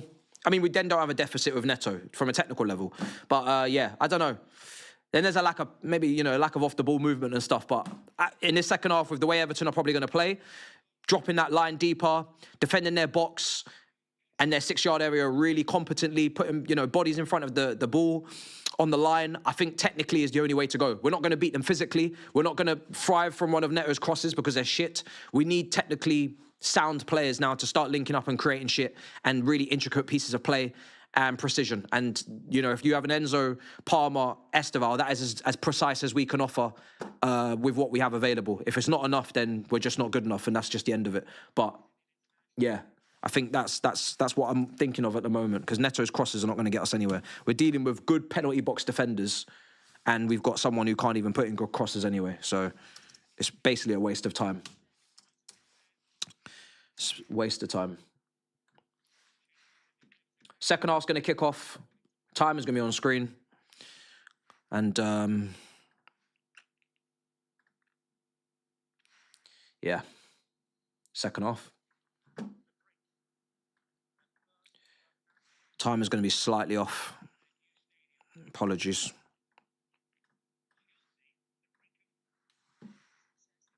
Four successive defeats. The commentators have said something. It's pollution in my ears. Four consecutive defeats.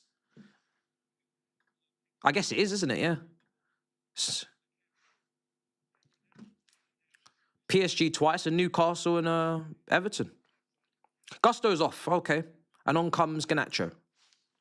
Okay. So he's gone to a back three. So he's gone Fofana, Chalobah, Cucurella. Sorry. Oh, no, not Chalobah. Fofana, Hato, and Cucurella. And, yeah, okay. Let me just check this.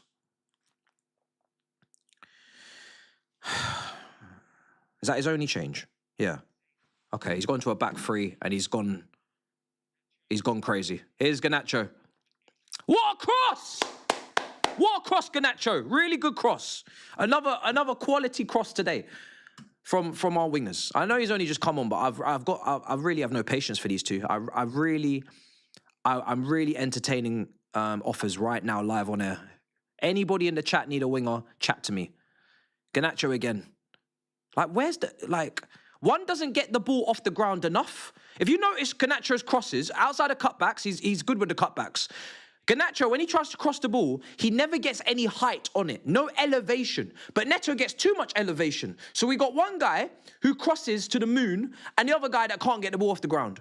Like, what kind of concoction of clownery is this? You know what I mean? Only us can have these problems. Drogba ended the stream. That's mad. Neto versus Gusto battling who's worse. Crosser. Mad. Garnacho's now entered the frame. How can players improve, develop if there's no consistency at any level? 6 managers in 3 years, of course, they look terrible.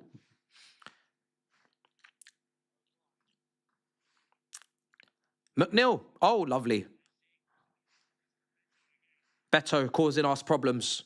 Beto is causing us problems. Beto is causing us problems. I wish I had Turex, because then I'd have an excuse to swear as much as I need to. Let's not forget... Oh, what was that documentary that I watched on Netflix about Turex? It was actually such a good doc. I should really put you guys on. Guys, if you know the name before I even find it, let me know. Let the chat know. I watched a great doc. Not a doc, it was a movie. I watched a great movie the other day, honestly. It really opened my eyes. I mean, I already knew it was a long day, but boy. Yeah, it was really moving. Ball in. Headed. Sanchez saves. Oh, there it is. What's it called? I Swear, that's it. I Swear. Yeah. Really good movie. I enjoyed that. That was a really good movie. I'm past caring, millionaire, mercenaries, all of them. Fine, but just make sure you get something out of the Man City match. Stop asking us for this Man City match favour. We already took a point off them this season anyway. And by the way, you don't need us. You're quite clearly going to win the league, in my opinion. So don't worry about it. Man City are shit. Like, Man City just got battered by Real Madrid. You don't need any more favours. They're not going to mount... They're not going to be consistent. It's very obvious. It's very obvious. They're not going to be consistent. Trust me. Don't worry about it, please. PTSD, I understand, but this is clearly not a serious City. You guys need to just enjoy the journey. Man said, don't look at me in the eye. Facts.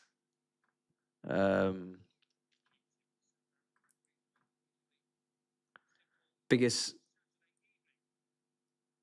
disaster, F1 super clipping or Garnacho. What's the super clipping term? What does that mean? Respect your privacy, respect the ball. You're funny. Let me close this poll, I forgot to. Chelsea in possession.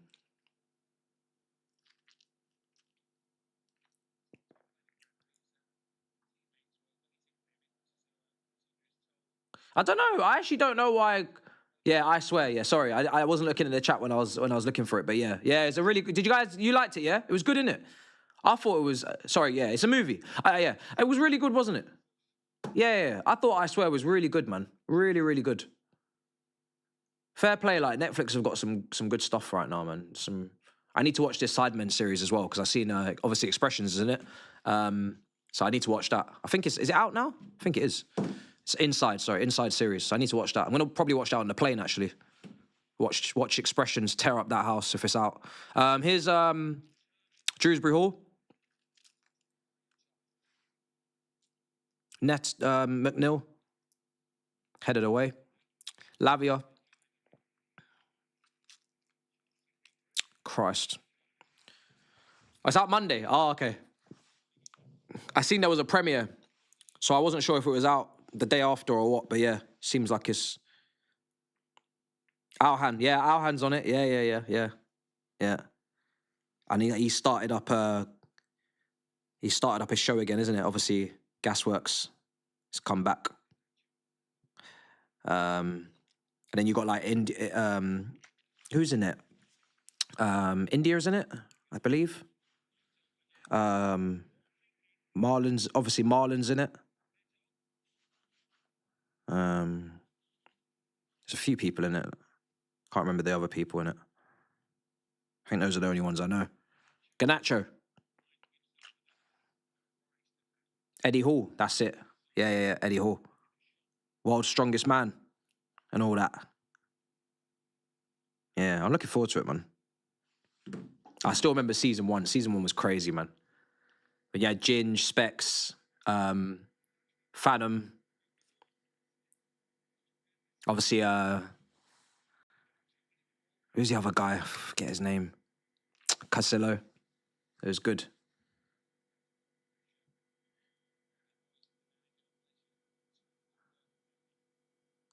This team is just so lifeless, isn't it?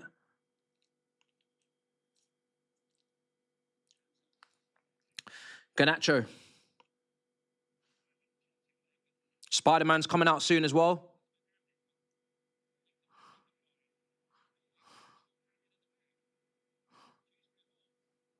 Man, am I laughing? I'm not joking, you know. I'm genuinely looking at other things. Other hobbies and interests, passions. I might start Lego building again. That will relax me. Fuck! Palmer!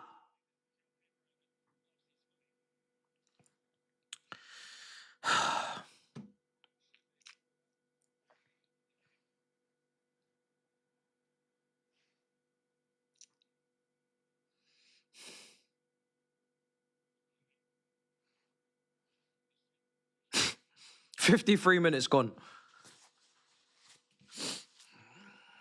53 minutes gone. Woo! Caicedo. Is that yellow? Is that yellow? Hopefully not, because you can only get 2 more and then a suspension. And we've got big games against Man City and Man United coming up. It'd be a real shame if you were suspended for them.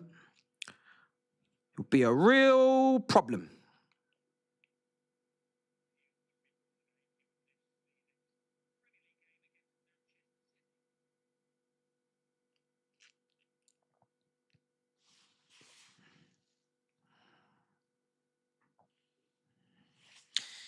Ay, ay, ay.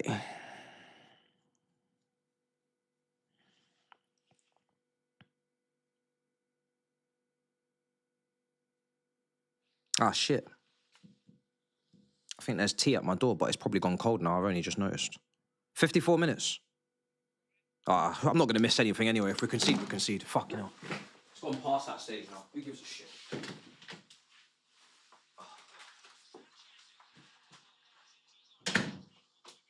Oh, shit. Are you all right, Sanchez? Sanchez, are you all right? I've literally just gone for a cup of tea, and I come back and you're discombobulated. The fuck's going on? Sanchez! Sanchez! Oh, my days.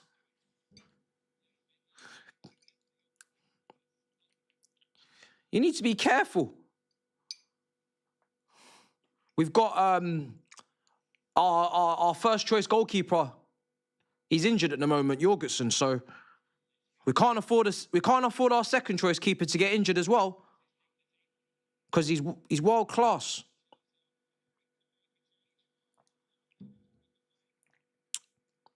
I wonder if Sharman Lowe's world class. Does anybody want to ask him? Because just in case he has to play, it'd be good to know if he was also world class. So if we got 3 world class goalkeepers, I want to know about it.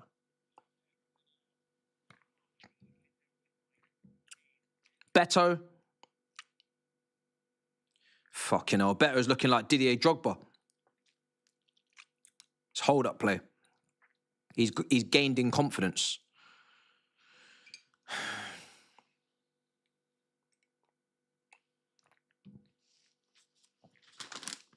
I'm struggling. I'm really struggling.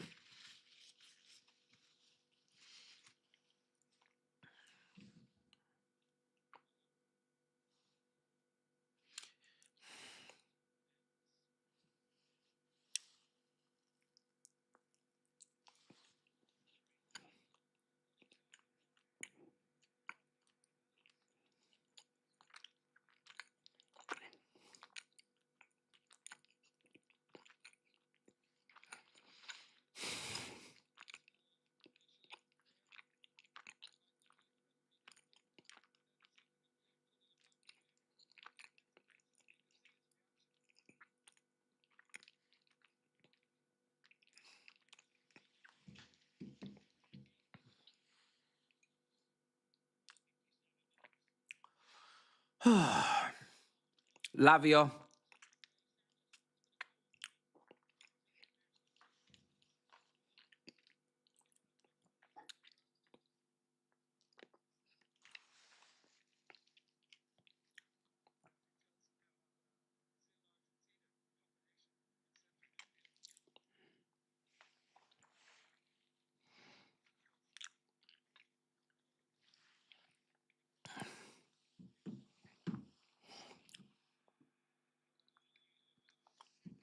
"57 minutes gone.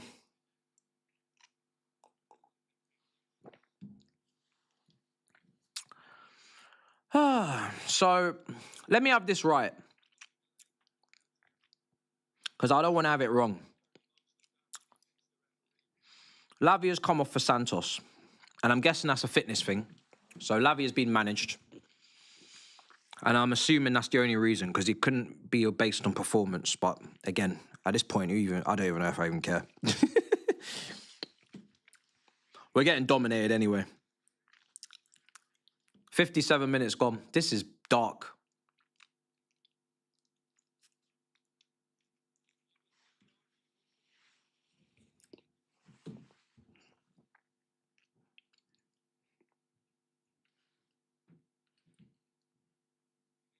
Ball in, caught by Sanchez.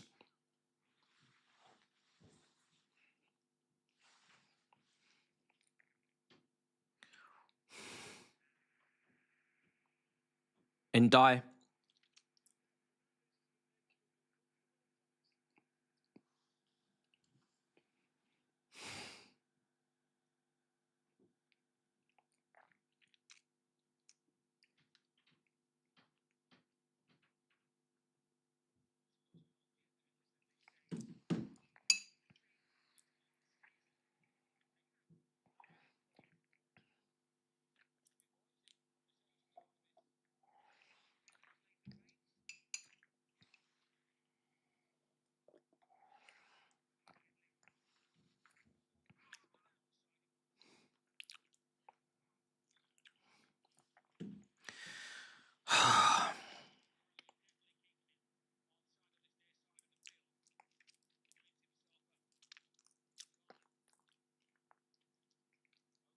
Clipped in.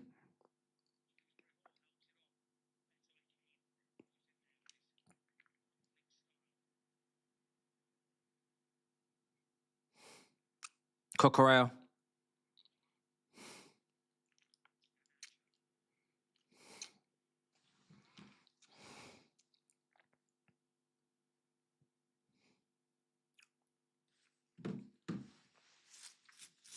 Ah, dear me.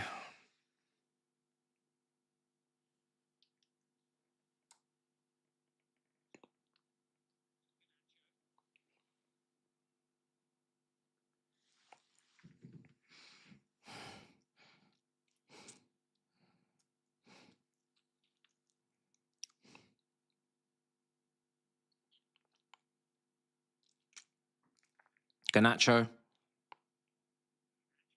Cut in. Clear. Ooh, Pickford. Oh, oh my days.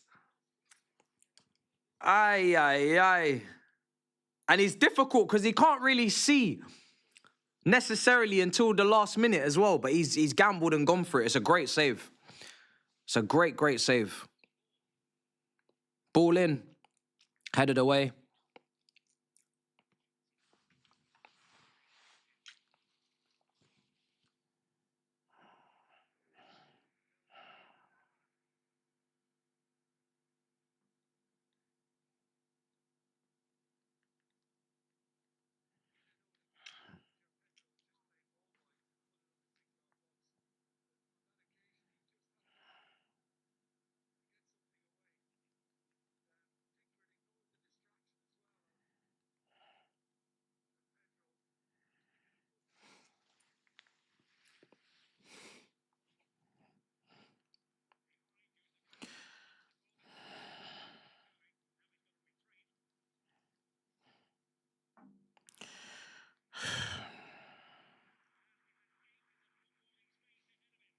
This is dark.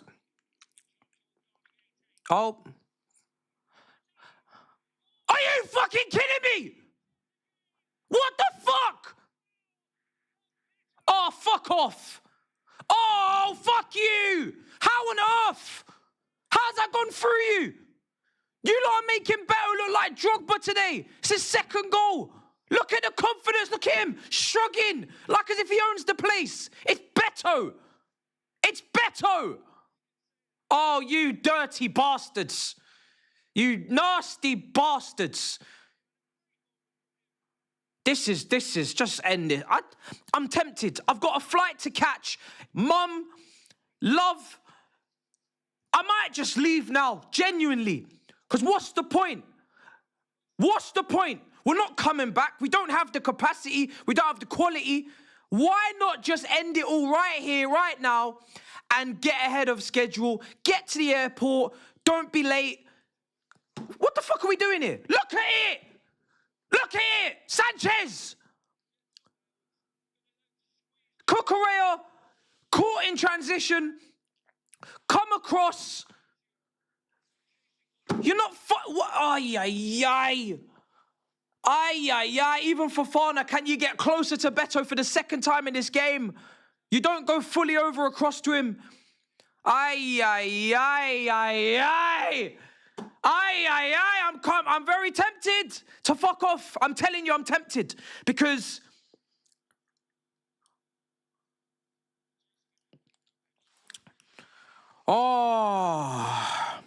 I'm tempted. I'm tempted to leave because I don't understand why I wouldn't. You got to give me a reason to why I wouldn't leave, because I'm risking it to stay in here anyway. I'm risking it. It's not worth it. It's not worth it watching this pile of shit. The whole game has just been mediocrity on a massive scale. On a massive scale. We are lifeless. Look at Garnacho. Look at you clowns. Look at the state of you. Look at the state of this. No quality whatsoever. There's no quality in this team. The players I thought would be providing the quality are dropping off like flies, dropping out of the sky like flies. And the players that I know don't have the quality, oh my God. Oh my God. The defense, so easy today. We are awful. We are awful, awful, awful.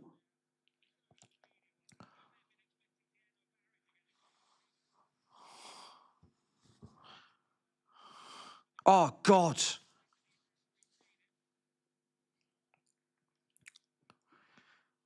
I feel sick, man. I feel sick. I'm genuinely. I might go. I'm looking at it. I'm thinking about it. Let me actually, bro. I don't need to be here, bro. I don't need to be here. Nah. Let me put things in place. Yo.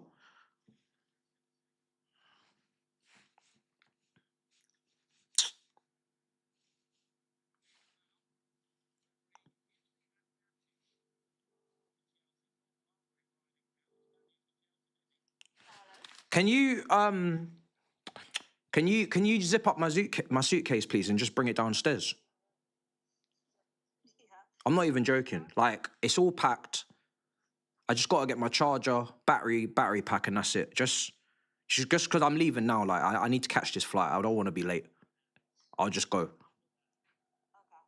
All right. But yeah, I'm just chatting to Skull, and then I'll put the things in place for the thumbnail, and that's it. All right. Yeah, just leave it by the door. Thanks. No, I don't need it in the basement. Just leave it by the door. Because I'm just going to order an Uber. All right, thanks.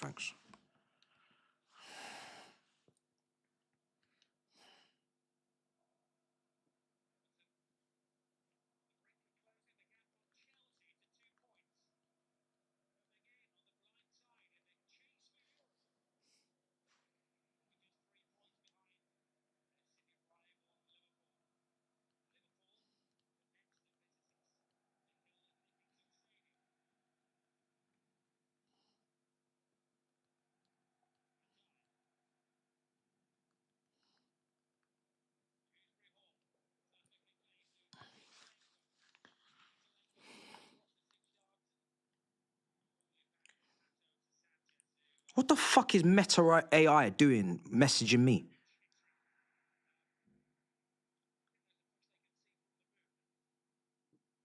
What the fuck is this? Get out of my DMs, man. No one was talking to you. This AI thing's got to stop, bro. Doing too much, bro. No one was talking to you. All right, cool. Listen, I'm not watching no more. I'm gone. I'm not even joking. Chat, much appreciated you for your support today. This is a waste of our time. We've been battered, we've been dominated, and I'm just literally just gonna get ahead of my day. I'm gonna get a head start on what I need to get done. 20 minutes left. I'll watch the rest on my phone. I'm getting in the Uber now. I'm gone. Simulate the season settings. Are you Tottenham in disguise? Samuel Beto, hold that Millhouse. Here's some incentives to stay broski. Much appreciated, but it's not going to happen. End the stream, Dave. Beto brace on your head top. Aren't you supposed to be at the stadium? Liam. Everton are a good sign under boys. Don't be sad. We take Palmer off your hands. 20 million. Hey, Matisse, can you get Lampard on your podcast? I'm not a Chelsea fan, but 2 Chelsea boys would be great conversations. Done well on previous shows. Yeah, look at Garnacho. Look at you! Look at you! Oh, I'm done. I'm done. I'm going to get angry now. I'm done. I feel like Garnacho is good against low blocks. Are you stupid? What do you mean he's good against low blocks? What kind of chat is this? His low crosses make him more effective. I'm done. That's it. That was the final straw. I was leaving anyway, but fuck me. That was some... Oh, I love you, but fuck, Jesus Christ, you can't say shit like that. You can't say shit like that. Love.